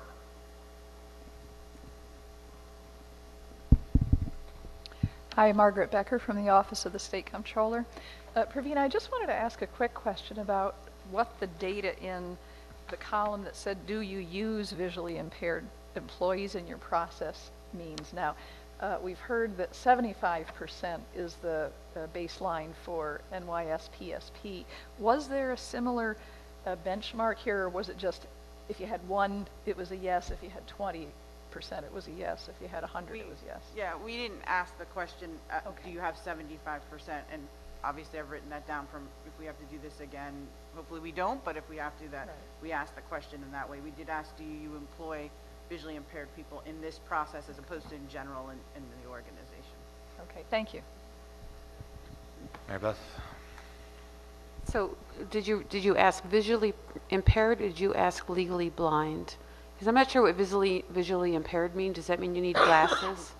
No, Yeah. I mean, we asked if they're blind, but we didn't know which term to put, so we did ask if they have people who are blind who work on it, yeah. Not people with glasses, yeah. So, and I have a comment also in terms of bringing our digital platforms in, making them accessible, regardless of the approach. The issue is we have to take the initiative to have our stuff looked at and worked through, right? So I think that we do have to consider that this is also about people using either a solicitation service or a preferred source opportunity. That is actually the piece that will give us an idea of what the full scope of this is. So there are some pieces in here that really involve how much do you look at, how fast, and then there's remediation responsibilities also attached to that have to be balanced. So just when we're thinking about what the whole scope is, I just want to make sure the council keeps that in mind, that has to be staged out. I don't know if that was talked about. I'm happy to, certainly hear from my blind spot or ITS or ESD about that, but I just wanted to make sure that that's out there. One of the reasons there's a struggle about what the book of business is unfortunately not all of our sites are accessible, right? Or haven't gone through this process. A lot of them may be accessible, but haven't gone through this process yet. So I don't want to assign responsibility that they're not accessible, but I'm not sure they've all been looked at this way. So that's why I just want to identify that as there's a size of the market issue there, regardless of any of the ways that this has been reported. Other comments or questions? JP? JP Burl from Docs. I actually have a question for Mr. Rizzi. Do you feel now that you can competitively compete in the environment, in the business environment right now, absent a preferred source designation? So all things being equal, do you feel like you're competitive right now as a company, as a business? As a company, I don't think we are. I think we need to have the PSP driving the process behind the scenes, because it hasn't been, the usability and functionality hasn't been impacted for decades. So having this opportunity will solidify that going forward. Additionally, I forget the gentleman who just spoke before, there are ways that we can deliver this that is better, but there is no way we can do this because the laws aren't enforcing an issue, and we understand the laws, we understand the responsibility on both sides of the fence, and we really feel that this is going to be an added incentive to get our state compliant, because the truth of the matter is there are statistics out there that show I think 80% of federal sites, state sites, are not usable. And these are statistics and research that I've done that are cited in our application. Did I answer that? Yes. Just as a follow-up question. So part of what I'm hearing and what you're saying is that you have the expectation that because you will have a preferred source status for this, you would anticipate that governmental agencies would then go through the necessary steps to comply with the laws as a result of preferred source status existing? I'm going to advocate to Carrie on that answer. Hi there. So we all know the preferred source program exists for a reason. And it exists to create employment opportunities for people who are blind. And one of the nice things, and actually local governments like this as well, once it's pre-approved, and yes, sometimes rates and hours have to be looked at by OGS, but it makes a fast and somewhat efficiently way for government to procure services they need. So I think that's really important to what we're putting in forth from you today. If the Procurement Council would like to hear from ITS, there is a representative here in the audience who has indicated a willingness to speak, and but I leave that up to you to say if that's something you're interested in. So the mechanism for that is the same as it has been at previous meetings. If a member of the council would like to make a comment and defer their time to someone else to speak, they're allowed to do that. I think we have some content from ITS that was submitted with the packet, so I think that's the standard procedure. That's why I put it out there for that purpose. If a member wants to cede their time, there's an ITS member who is willing to take that time. So, John Carroll, OGS, I think one of the questions I would have is there a depth of understanding about how to write the scope for this among local governments, among state agencies, or because in this situation, this would be an approved service. The scope's already defined. If somebody was going to solicit it, they would have to go out and they would have to write a scope. So Pravina, it looked like in your review that there were scopes going out. I don't know the content of them. I just, I'm trying to figure out if that's one of the reasons why there's not a lot being done yet, is whether people understand it. I also think a lot is not being done because it's, oh, sorry, thank you. I also think it's something that has been said numerous times today. It's not being done because it's not enforced, and so it's not a regulation that people are attesting to. So I think it's a little bit of both. It's, if you're not told that you have to do it, yes, you're right, people don't put out a scope. There are agencies and agencies that are particularly focused that look and put out scope on this. So I think it's a mixture of both. I don't think you can say it's one or the other. I think it's actually a mixture of both. There is agencies and municipalities where it's very important, and so they are looking to do it. And then there are areas that it doesn't get thought of. I mean, I don't think every agency looks at their websites that much, and that's, that's just a generic problem. But what everybody's trying to face as well, and to bring it up and to really include people for it's not just this issue, on quite a few different issues. Our websites don't include everyone as of today. Carrie or Albert, do you have any input on what you see out in the world about how governments solicit this right now? I do. Carrie? Well, yeah, I got it. Yeah. First of all, I think as we mentioned earlier, there has been lawsuits, and government and also private sector entities, really large ones, have had to respond to those. I believe this is an area where the government, both state and local, are going to have to respond more. And I want to push back on the idea that, maybe someday there's some businesses that might do it, but I'm telling you right now, there's not a lot that are doing it in any meaningful way. And if you look at the preferred source guidelines, they talk about, a substantial amount of businesses with substantial impact, and that's what the ESD review is supposed to be to look at. So I'm saying with confidence that this is not work that's been done a lot. That's why there's legal exposure. As I mentioned previously, there's an ITS member from the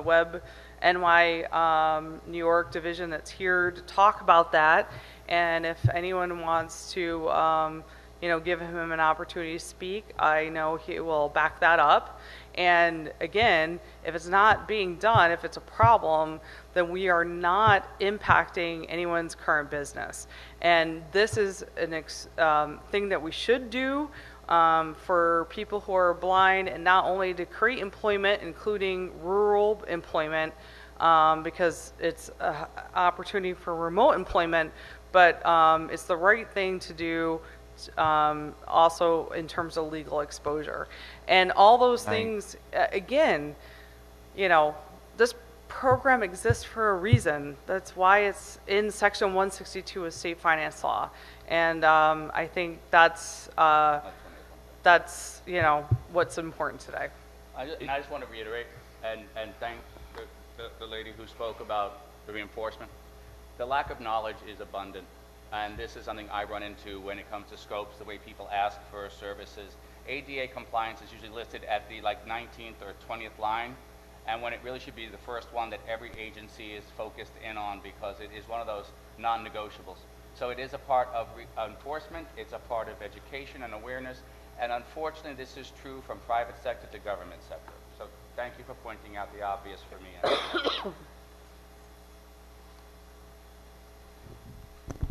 Sean? Sean Cullinane, Legislative Representative. I have a question for Ms. Carey or Mr. Albert.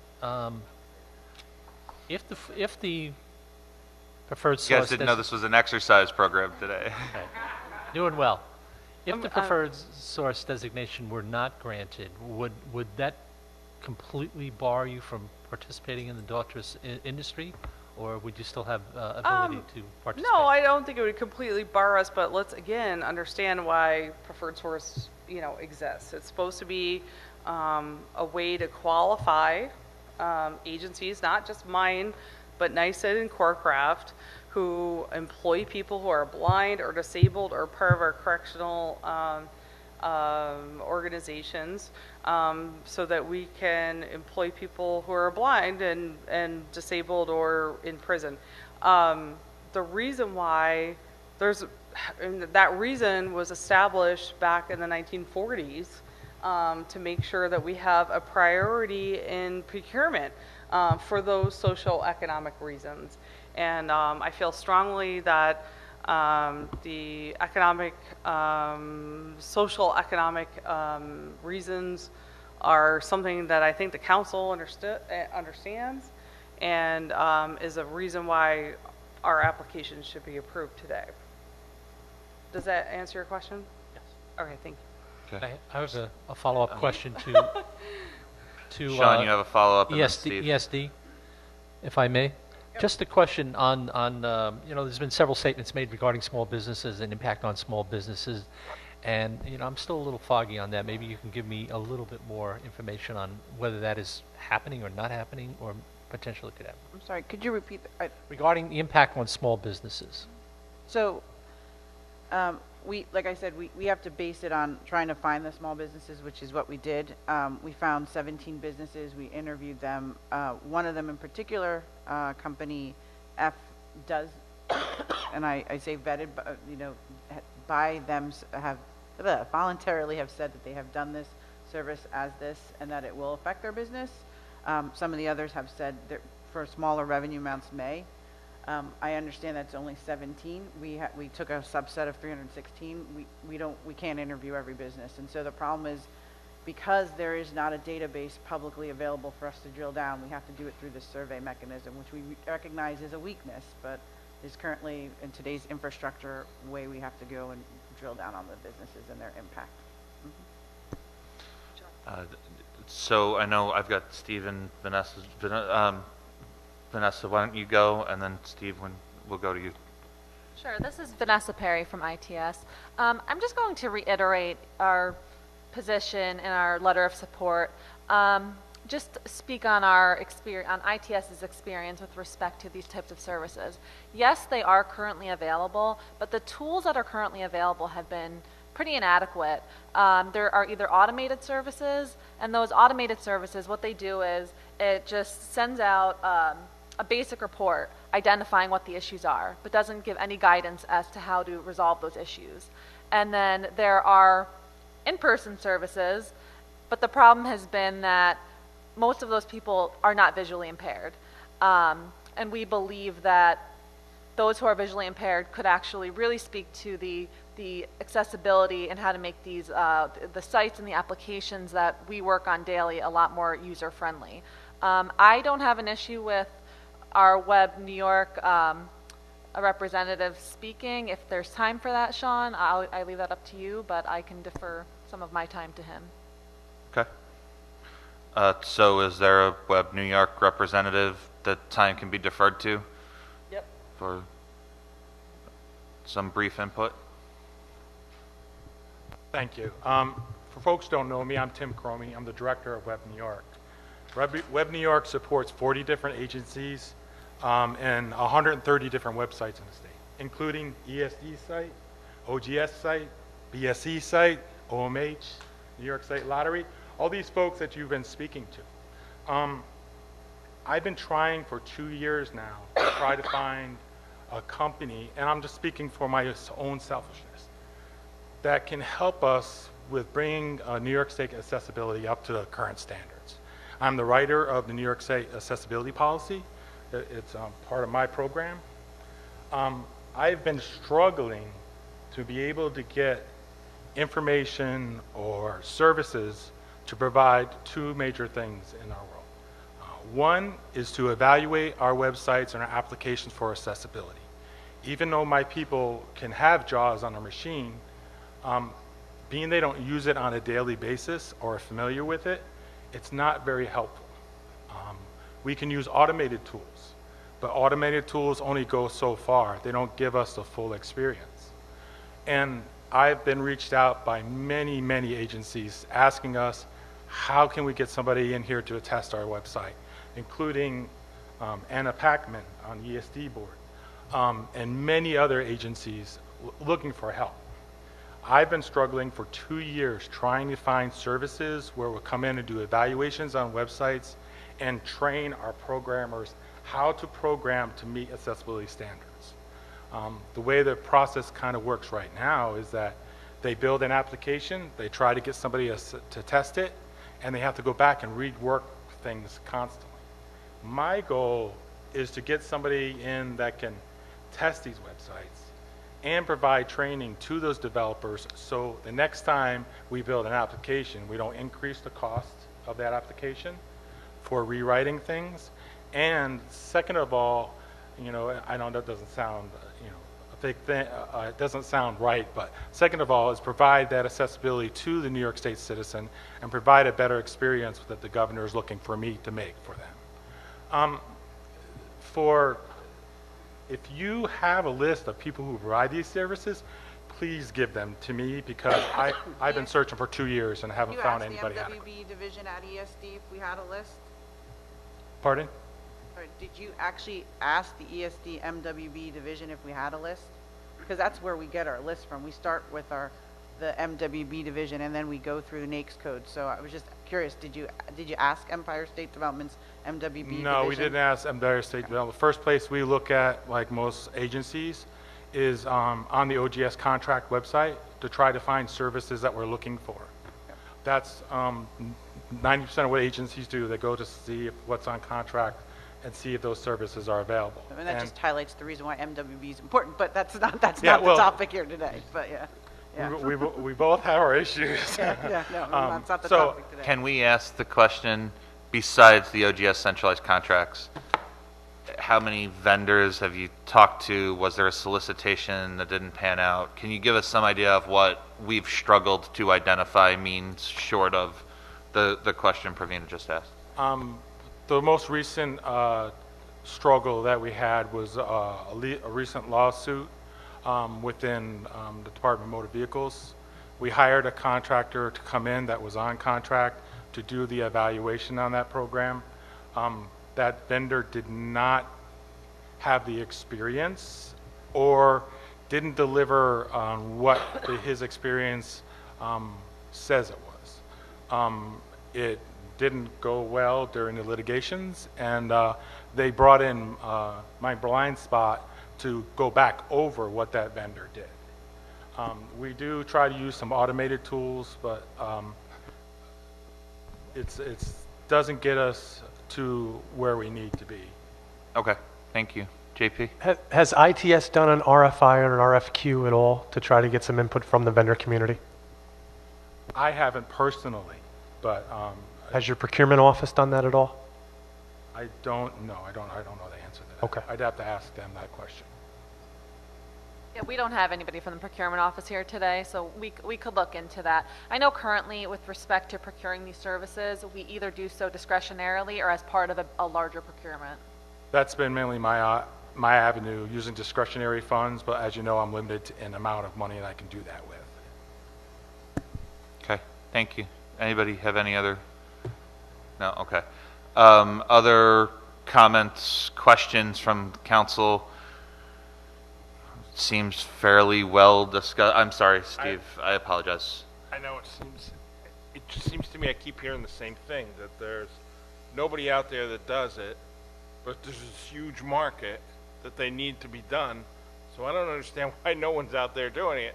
It seems like it's just not being enforced and it's falling through the cracks. So how is our, and anybody can answer this, whoever, how is our designation going to solve that problem? Is it going to create a market all of a sudden that people are going to start using it because it's not being enforced? I don't mean to talk and claim. I don't know if anybody wants to field that question. I'll give everybody the option. I think, Okay, I guess everybody wants to field that question. And I ask it to be a straightforward, brief response. Look, I'm just going to say, this is a good thing, right? There's a problem that needs to be solved, and we as... That's not an answer to my question. My answer to the question is it going to create a market that never was there before? It's an emerging market. I'm going to speak to that.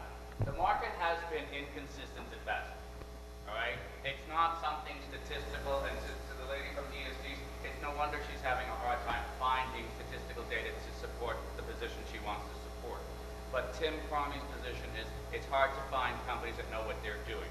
There are certain enforcements that aren't happening. There's certain education that's not happening.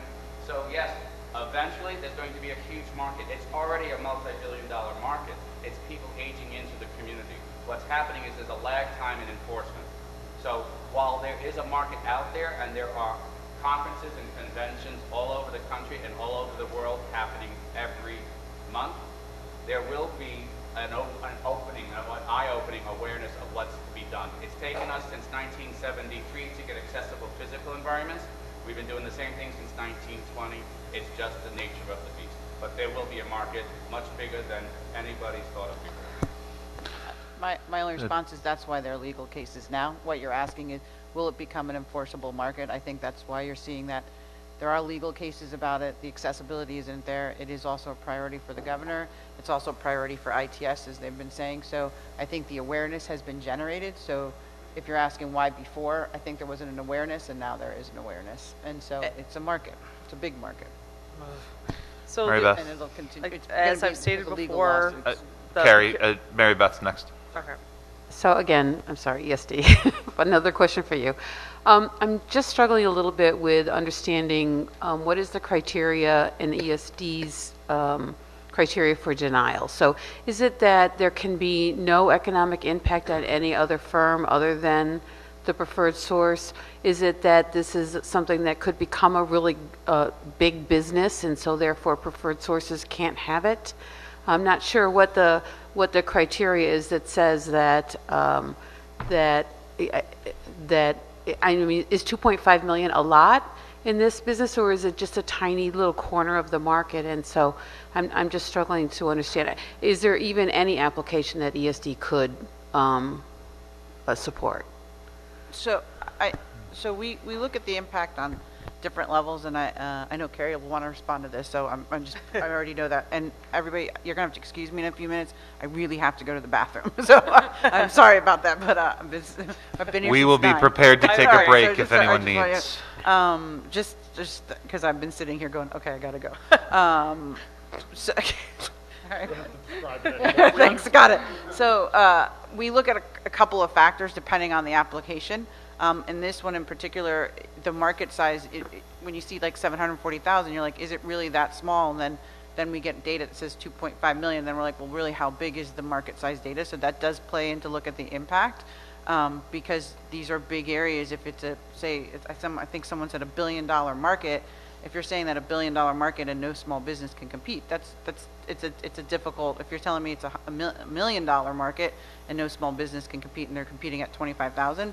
A different perspective. Then we also look at the revenues and some of the things that we have approved, actually, which you guys don't get to see, which is the flip side. When we approve, we're not here. We do look at that and say, okay, well, this person says they're doing 5,000, the market's $1 million. That's not a big impact. They can move it on, or if they only do 1% of their businesses, sometimes we've got that like only 1 to 3% is government spend. It's when it gets higher in the ratios that they say we work a lot with the government, that we start looking to see what is that impact for those businesses, but also based on the market that we can quantify. And that's what I keep saying. It's based on the data that we can quantify, because there's no publicly available data source that says here's the markets for some of this stuff.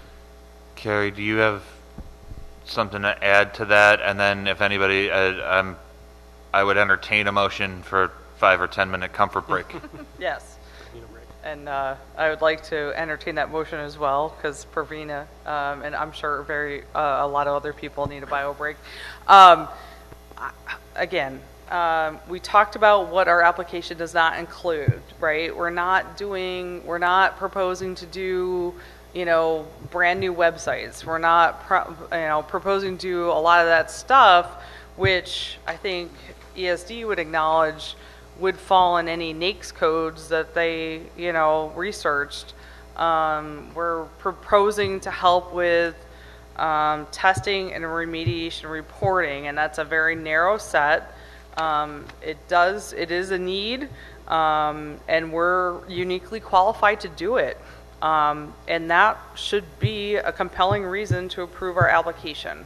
And that is what's in Section 162 of state finance law. So I'm going to ask the council for their approval of our application in front of you today. I think we've answered questions put before us. I'm happy to, of course, anytime answer additional questions, but this notion that there could be work in the future and maybe somebody wants to do it, this program exists to employ people who are blind. There's other programs that employ people who are disabled or are part of the correctional system for a reason. We are qualified to do it, and that should be compelling enough for this decision today. Chair motions for a 10-minute comfort break, reconvening at 1:39. Second the motion. All in favor? All opposed? All right, we'll reconvene at 1:39, and then the chair will entertain motions for action on the items in front of us.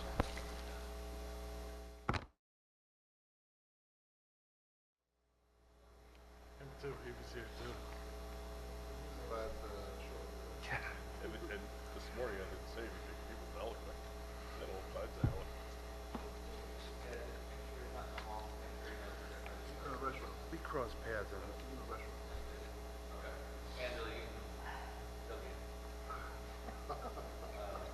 Angela, you go in, did you just say? We still work for the state. I know, I was just like, wait.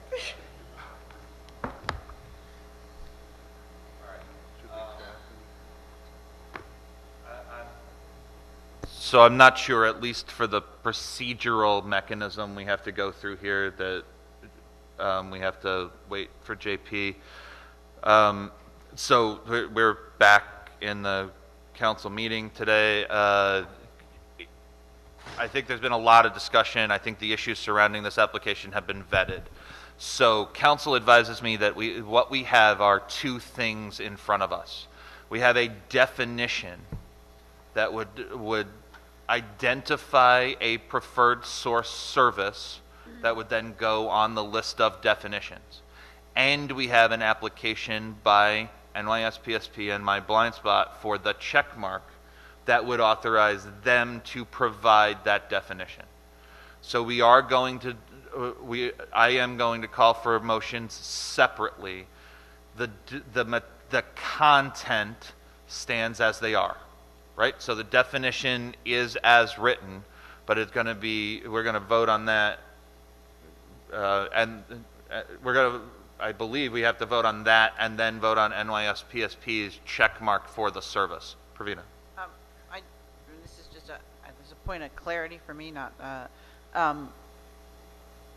if we wanted to something that someone had said, and I don't know who to attribute this to, so I apologize ahead of time. Someone asked if there was an RFI or an RFQ that was done by ITS. Is it possible to say they do that and then we come back to this issue, or that's not a motion? I don't understand. So there would have to be an action by the council. Yeah. So we're at the point of the meeting where the council would, not that you couldn't have before, but there's not a lot more to talk about, right? So if there's a motion on the floor, the council would then follow through on taking that motion, whether it was to consider the items in front of us, to postpone consideration, any of those sorts of things. But that's how the mechanism would work under the rules for the council, okay? So I am entertaining motions. Amber. I'd like to make a motion to consider the definition for approval. The definition for approval. Okay, we have a motion on the floor. We have a second from Sean. and several other people who were just late on being second. Okay, so the item open on the table right now is the establishment of a definition for this. So the definition is up on the screen. I can read it. It is just this paragraph, and then we'll talk about the application for the check mark second. So the definition is daughters, and again, that's an acronym that will be clarified, is the evaluation of a customer's digital platforms, websites, mobile applications, software programs, PDFs, and other digital documents to ensure compliance with accessibility and usability regulations and standards to allow people who are blind, visually impaired, or print disabled to enjoy barrier-free use of and access to digitized communications and information. This service may include digital assessment, testing, and reporting of recommended remediations, as well as knowledge transfer, but does not include implementation of the recommended remediation by the preferred source. Daughter's evaluations will reference the application regulations, standards, the applicable regulations, standards, and policies against which the customer's media is tested, as set forth by federal, state, and local governments, as well as by the customer, such as Section 508 of the Rehabilitation Act of 1973, New York State Information Technology Policy, and et cetera. And that means that included in that definition are any guidelines or regulations that the folks using this service are subject to. I don't know if everybody heard Noreen say that. That section is written that way in case the statutes, the responsibilities change that folks are responsible for. It would make the definition applicable to future incarnations of accessibility that was imposed statutorily or through ITS policy, et cetera. That is the content of what the first discussion and vote will be. So are there council members who have any additional discussion, comments, or questions to add to the discussion on the definition? JP. Did ITS and OGS assist with the development of this definition? John? Yeah, we did have back and forth with NYS PSP on the content of the definition. And what about ITS? We had a meeting with ITS, and they did have input. Okay, thank you. Not on the specific wording of the definition, but in what is included in the ITS policy that's in effect right now, their accessibility. And they indicated that this definition this service would allow them to fulfill the requirements of their policy. I believe, yes, I believe that's in the letter. The major objection and discussion point was about remediation and about the fact that needed to be done by technologists in a different capacity. Thank you. As I understand it, right? ITS, is that fair? Yes. Okay. JP, does that answer your question? Absolutely, thank you. Sean? I have a question on second sentence, seventh line down. The very end of that sentence is recommended remediation by the preferred source. If we're talking about the daughter's service itself, I'm not sure why the words by the preferred source need to be in the definition. If you go through everything else, it makes sense, but then it's locked into only the preferred source. So I question the need for that. Right, it does not. Certainly. So this is a limitation saying that any preferred source who gets a check mark cannot do the actual remediation itself. That's what we are trying to make clear, that again, that would be other technology experts or people in agencies, so that the preferred source that gets the check box is limited in what they can do as part of this service. But if there was no preferred source, would still be applicable. So I believe what's happening is because the definition applies to the preferred sources, there was discussion about specifically excluding remediation from that. So if the council doesn't believe the word preferred sources needs to be in there, it might be redundant, but I think the issue is the specific exclusion was the intent. right? So if the council is uncomfortable with the language in there, we can certainly adjust that. Amber? Just to adjust what I think Sean is saying is that if this definition passes, but yet the application does not pass, then it's no longer a preferred source, and it would be actually the vendor. So the language should be the remediation by the vendor. So a definition without a check mark is no impact, right? This definition would never apply to a private sector vendor. This is the definition that would apply to the provision of services by one or more of the preferred sources. So the issue was the distinction, in drafting it, the idea was the distinction between the definition of services the preferred sources would be allowed to provide and services that were specifically carved out. So the last two words, by adding preferred sources, was just a reiteration of the fact that the preferred sources with the check mark would not be able to do remediation. A definition without approval of the check marks there's no preferred source that would be able to act.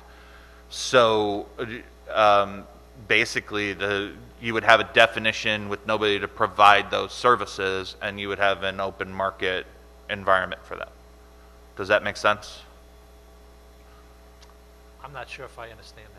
So Okay. can I just try one thing? So if we just put a period after remediation and got rid of by the preferred source, since it still would then say it doesn't include implementation of the recommended remediation, and this relates to what this preferred source can do, would that solve your concern if we just put a period after remediation? I would agree with that change, because then that would cover everybody, preferred source or non-preferred source. That's my point.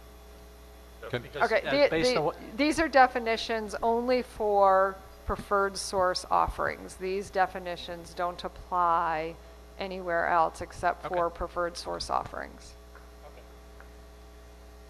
Mary Beth? I'm sorry, Noreen, just for clarification, because you said that preferred sources would not be able to do the remediation, but they would be able to do it if they want it in an open market. This would not preclude them from participating in an open market procurement for the remediation services, correct? That is correct. Again, these definitions are for preferred source offerings. If they are doing something in the open market, then they're not considered a preferred source. With those clarifications, does anyone else have any questions or comments? Otherwise, we have a motion and a second, and I'm going to call for a vote on the definition. Ron? Just one procedural question. I wasn't sure. I know I cannot vote on the next piece, but can I vote on the definition? Ron, I believe the answer is yes. That's right. For that, is that correct, Noreen? Okay. So for clarification of what's happening there, those of you that have been on the council know that because Ron has an interest in the NYS PSP portion of this, he's not allowed to vote on issues that specifically affect NYS PSP. Because this applies broadly to, this definition could be used by any of the preferred sources, he's allowed to vote on the first piece. So just for anybody who had any question about what was happening there. All right. Motion and a second on the definition. So all of those in favor of passing the definition, please put your hand up and hold them up while we count.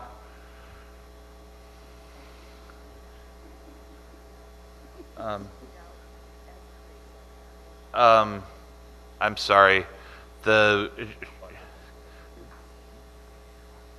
So put your hand down for a second.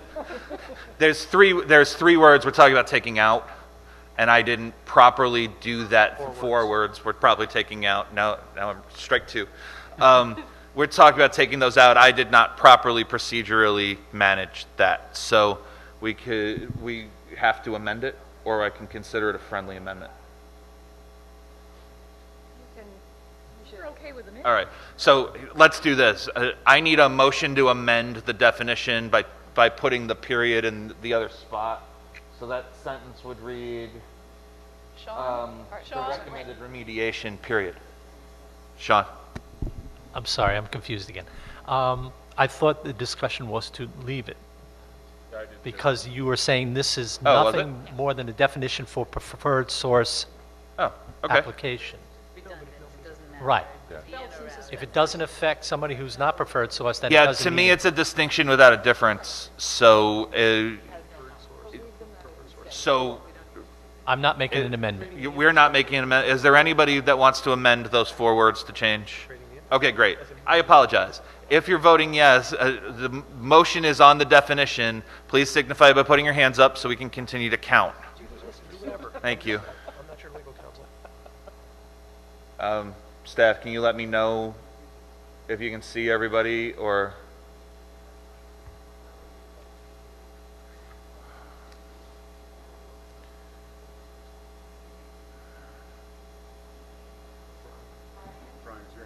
Brian's hand is up. First time for the new guy. Still gotta keep it up. All right. You set? You guys can put your hands down. Sorry for the delay. All opposed, please signify by putting your hand up. I just abstain? Anybody who, there is an option to abstain after.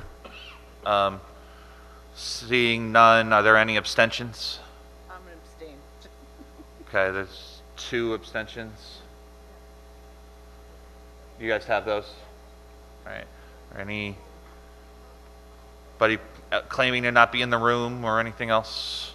Any other procedural mechanism? No. Okay. Does that means it passed? Okay, so there's 14 of us in attendance. There are 12 yeses for the definition, so the definition passes. Because the definition has passed, there is now an application by NYS PSP to be qualified for the what's referred to as the check mark, the authorization to provide this service. So the chair will now entertain a motion to consider that application. Tom?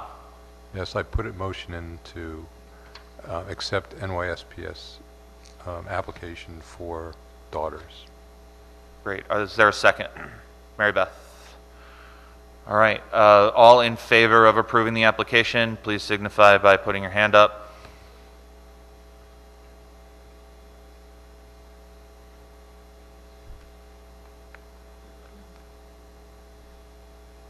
You guys set?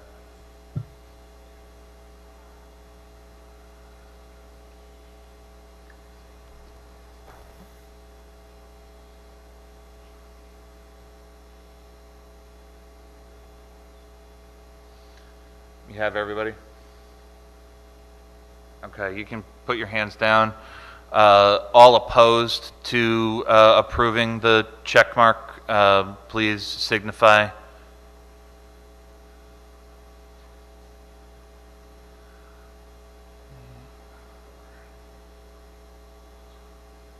Okay. You have all of those? Any abstentions? Just 1 abstention. Ron. And Ron. No. I think it doesn't count as an abstention. It counts as a recusal, but okay. You have all of those marked down? Okay. Based on my visual, the motion for the check mark fails. Is that correct? Do you have 10? Do you have 11? Only 10. 10. All right. So, based on the votes, which were 10 in favor, 4 opposed, 1 abstention, and 1 recusal, the application for the check mark fails.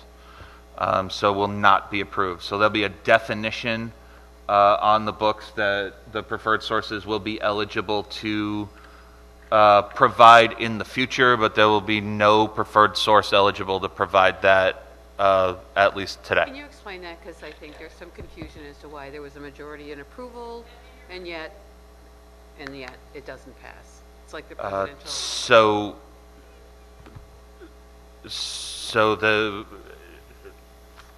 I can explain the procedural component, not necessarily the underlying intent for people. Yeah. Right. So the way this works is so several things. The Procurement Council, based on the way it's constituted, requires 11 votes in order to be, it requires 11 present members in order to have quorum. It also requires an affirmative 11 votes to carry any motion. Any number of votes less than 11 has the motion fail on the Procurement Council level.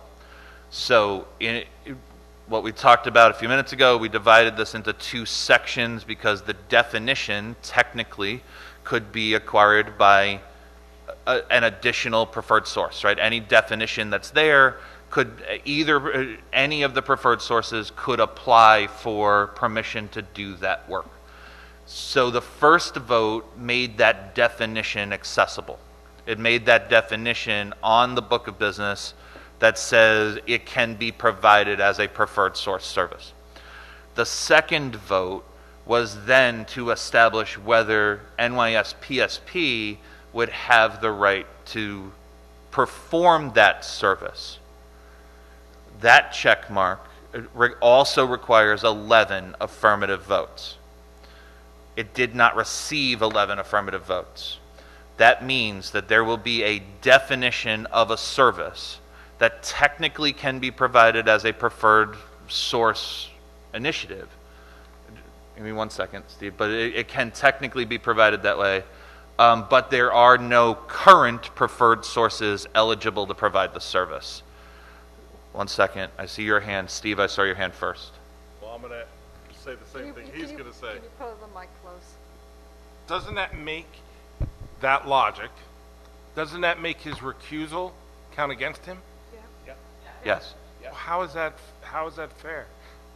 How is a recusal, because he's unaged, there's nothing he can do to vote, right? Correct. Nothing he can do to vote.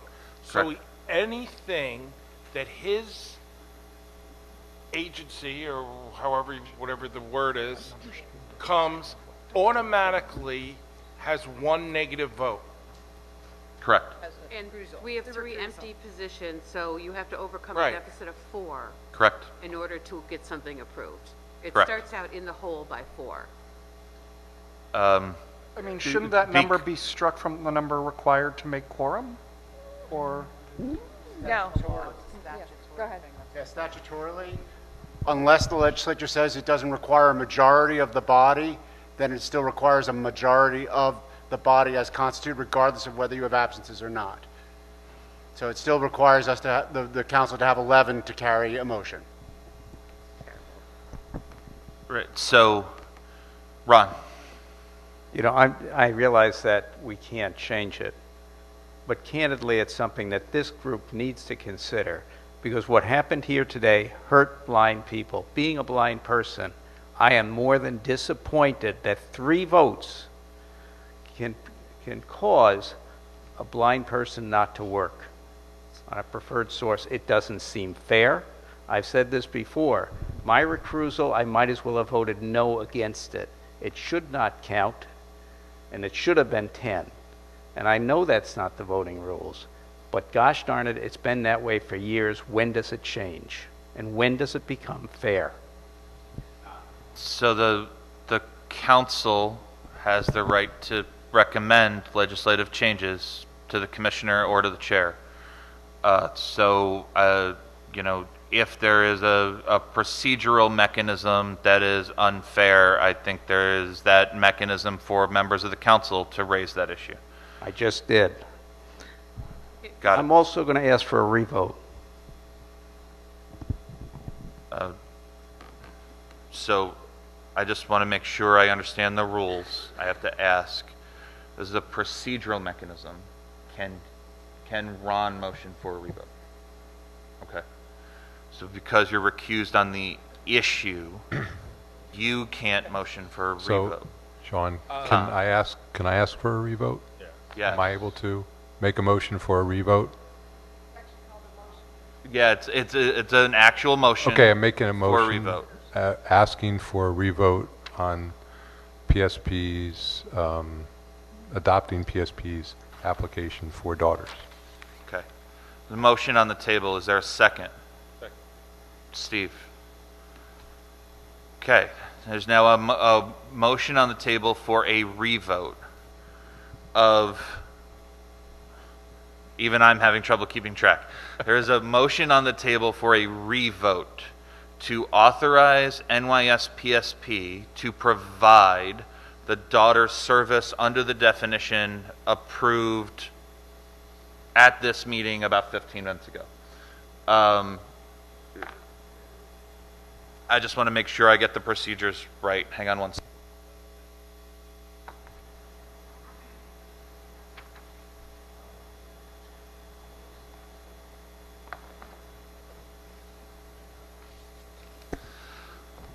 That's why I wanted to make sure we were clear. So technically, right, and I get that some of these procedural things are frustrating. The motion is to hold a revote. That means that we would take a vote on this motion, and if this motion passes, then we would revote on the application. Okay. Does everybody understand that before we vote? Mary Beth? So just as a procedural question, because it seems that any motion to approve starts out with a significant deficit, can we instead have a motion to deny?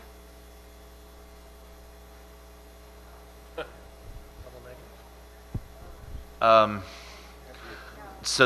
think the challenge is, what is the impact of a motion to deny? So if a motion to deny was successful, you would deny. If a motion to deny was unsuccessful, you would still not have an approval. So it holds no, I'm not sure it would serve the purpose. Okay, so just the path towards approval is Yeah, significantly failure to barrier. deny is not a de facto approval with the way the rules are written. Okay? So, is there any confusion about what the next vote will be about? Okay. There is a motion there's a motion on the floor to re-vote on the issue of applying NYS PSP's checkmark. All in favor of a revote, please signify by putting your hand up.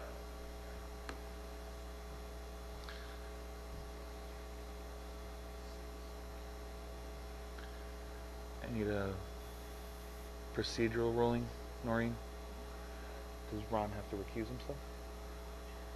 It's a procedural vote. No? Okay. All right. Are you able to capture all the hands?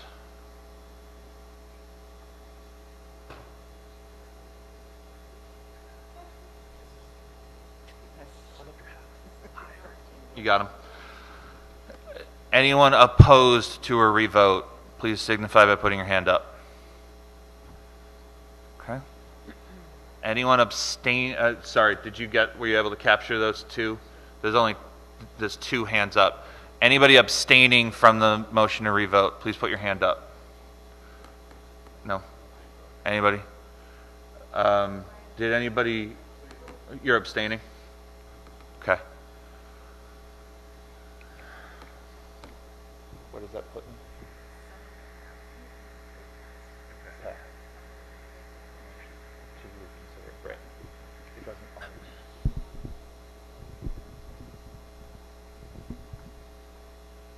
Motion was for the reconsideration. Right. Yeah. Okay. So that because that motion passed, the motion to re-vote passed, that automatically puts the motion, right, so that triggers a vote, a revote on the actual open issue. The open issue is approving NYS PSP's checkmark to perform the daughter services as defined by this council. Any questions before we vote? For procedural point, I'm going to ask council to take a look into this whole issue of asking for a revote. And if I'm not, are we under Robert's Rules of Order, or are we under our own procedural rules? And the question is you have to be in a certain position, whether you're in the affirmative or in the negative, to ask for a revote. So I'm questioning whether the request for a revote was brought forth by the proper person. So I would ask council to look at that for the future. Fair question. It's the first meeting I didn't bring my Robert's Rules of Order to. Hang on one second. Yeah, he's absolutely right. All right, hang on a second. We'll see if we can answer your question.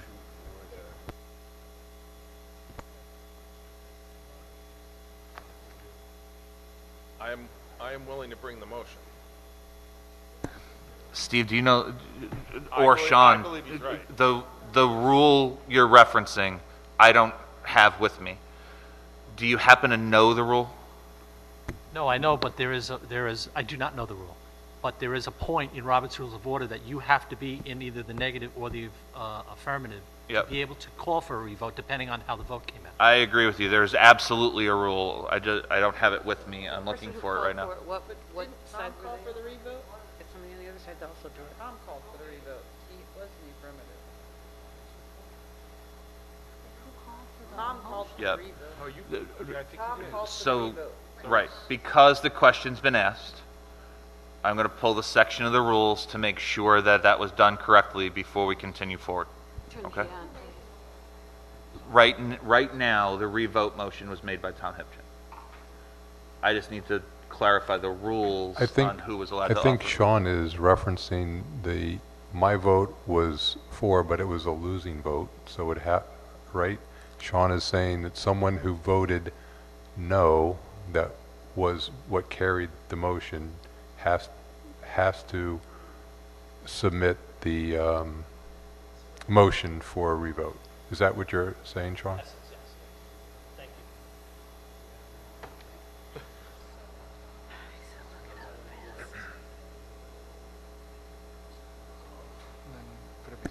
We're working on it.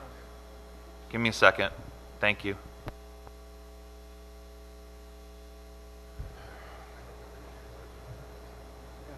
Don't.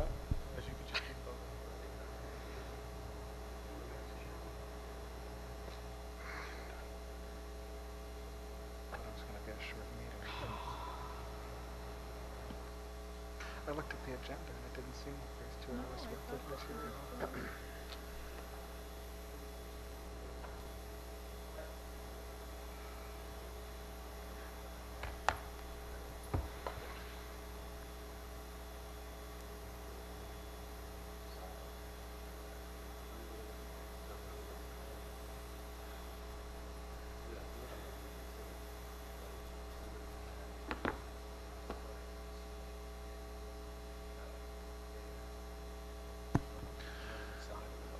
Okay, we're going to read this, and then I'm going to explain it. And Sean, thank you for calling that to our attention. We appreciate that. So, the formal motion is actually called a motion to reconsider. The rules for a motion to reconsider is that it has to be seconded, it must be debatable, requires a majority vote. The motion to, just so everybody's clear, the motion to reconsider cannot be reconsidered again, right? So this is the one. What does that mean? Well, not if we didn't have a motion. I'll explain it in a second, right? The motion to reconsider is subject to some unique limitations. It must be made on the same day as the meeting in which the motion to be reconsidered was decided. That's true here. It must be made by a person who voted on the prevailing side of the motion to be reconsidered. What that means is, for our purposes, because the motion failed, the prevailing side is no. And abstain, I because you counted them together to determine what was prevailing. Yep, you counted by non-rules as if it was a negative. right. That's just wrong. That's So- morally wrong. Well, so for this Statutorily correct and for- morally wrong. for this purpose, I want to make sure I get this right? Because anything that we don't do correctly would be challengeable. For this purpose, Sean, you are correct. The motion to reconsider made by Tom Hipchin can't be entered into the record by Tom Hipchin. Only someone who voted no on the previous motion would be eligible to motion to reconsider. How many So- no votes were there? There were 4 no votes, as far as I know. So this entire council's work hinges on 4 people's opinions. No, only one person's opinion. The other Actually, 3. correct, only one person's opinion. We've had that before. With one no vote, Yeah. things were failed. Correct. And I would argue that if only a no person, I'm sorry to be a lawyer here for a minute, but if only a no vote can bring it, that Ron's vote is a no vote, because it's counted as a no vote, and he could bring it.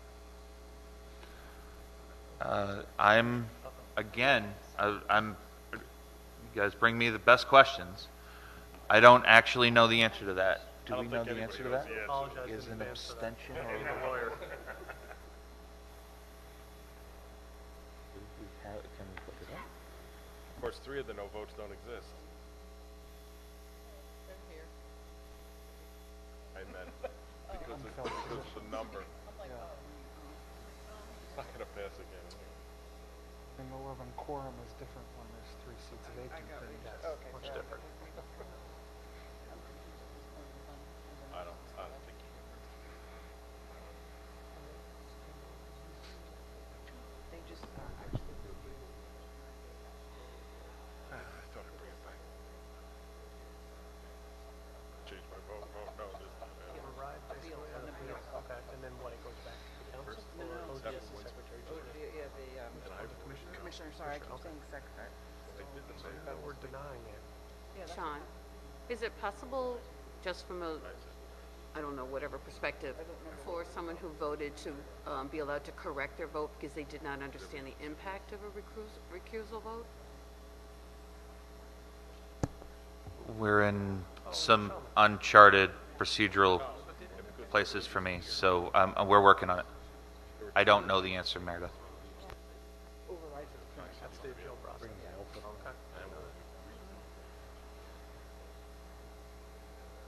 Hypothetically, so there's a chance what happens if They got approved. Oh, I voted. I got it approved.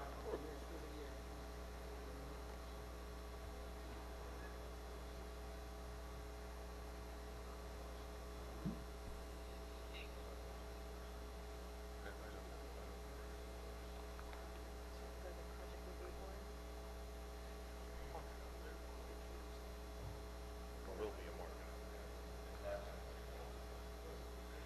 No, right, as opposed to dependents to be qualified to be considered as that standard. It has to be done. And that's all. Well, it's not gonna be just enough, because So, our research comes up with an answer on abstentions. The answer on abstentions is that it is a vote. There's no such thing as an abstention vote. An abstention is the absence of a vote. And in the review we've been able to do live during the meeting, we get the same result for recusals. So even though the impact negatively impacts the outcome, they don't count as no votes, which means they don't become eligible to motion to revote. So by basis of the procedural issue that has been raised, I incorrectly accepted a motion from the floor to revote or reconsider from Tom Hipchin. So where we currently stand is there has been an application approved for a definition, and there has been a denial of the application of NYS PSP to have the ability to provide that service. Seeing no other motions on the floor. I just want to be clear. So for a procedural issue, blind people will be hurt by our actions today. I just want to make sure everyone goes home and understands that. That you can be proud of the procedures that we've put in place and that we followed.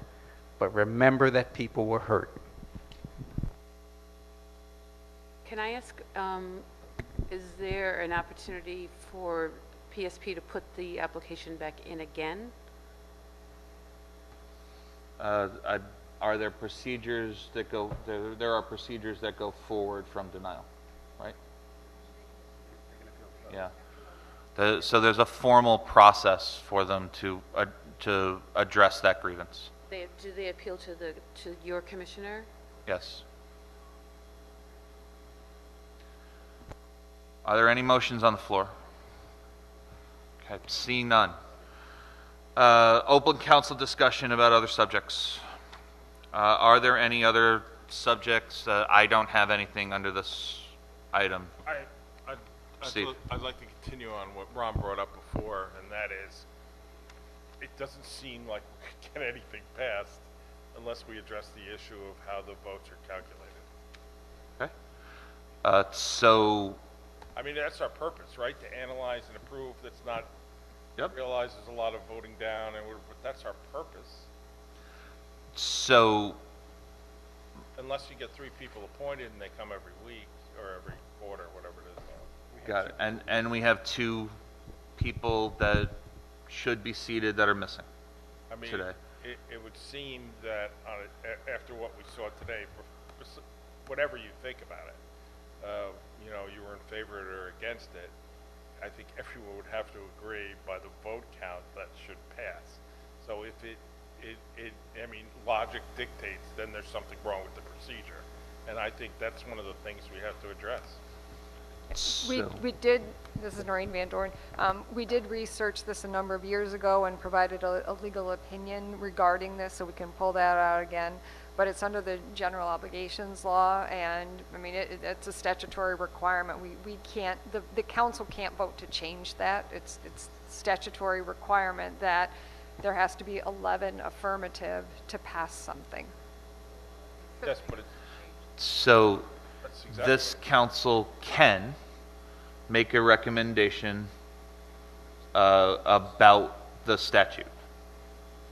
So I'm currently unprepared to put something in front of us to vote on in that manner.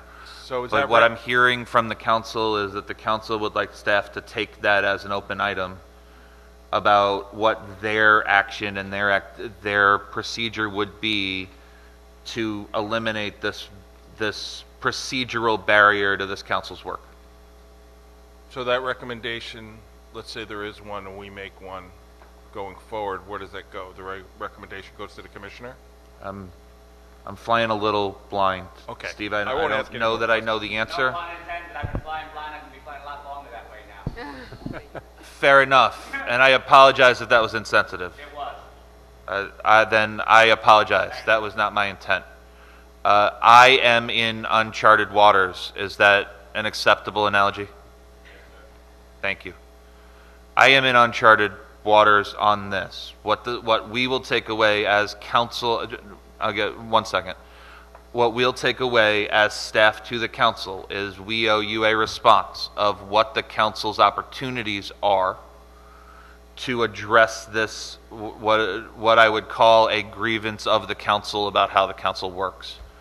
I do not know the mechanism yet. Staff will get together. We will provide that out to the council, and we will make sure that that is an opportunity that we have to discuss. Sean? As council alluded to, this is under the general construction law, section 41, which mandates what this council must do or how this council must operate. So if there's going to be any change, this is a proposal that has to go back to the legislature. Correct. And they would have to amend state law to allow a change. So, and I would just point out to everybody, which I think was handed out to them, these are the procedures as lined out in your memo of September 20th, 2017. So this has been discussed before. Correct. But it may be important that at the next meeting, we take 5-10 minutes to lay out the rules and regulations again so everybody can feel more comfortable with them. Absolutely. And OGS will commit to doing any number of conversations we need to work through any of the procedural issues with any council members. We'll talk about doing another procedural training for everyone.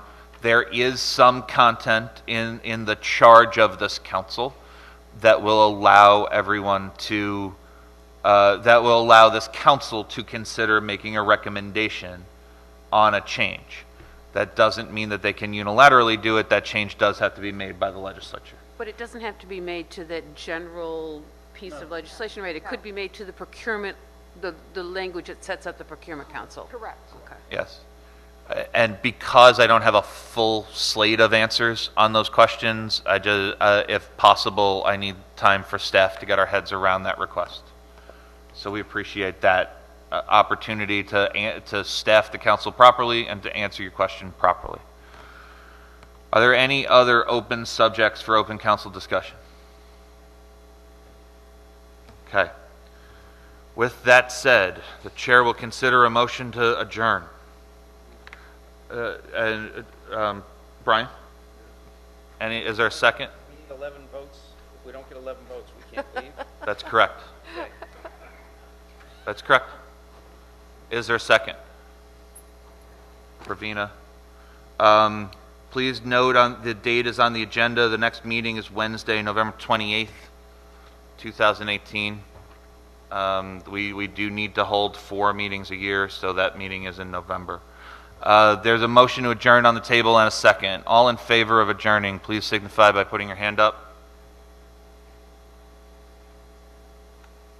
Okay.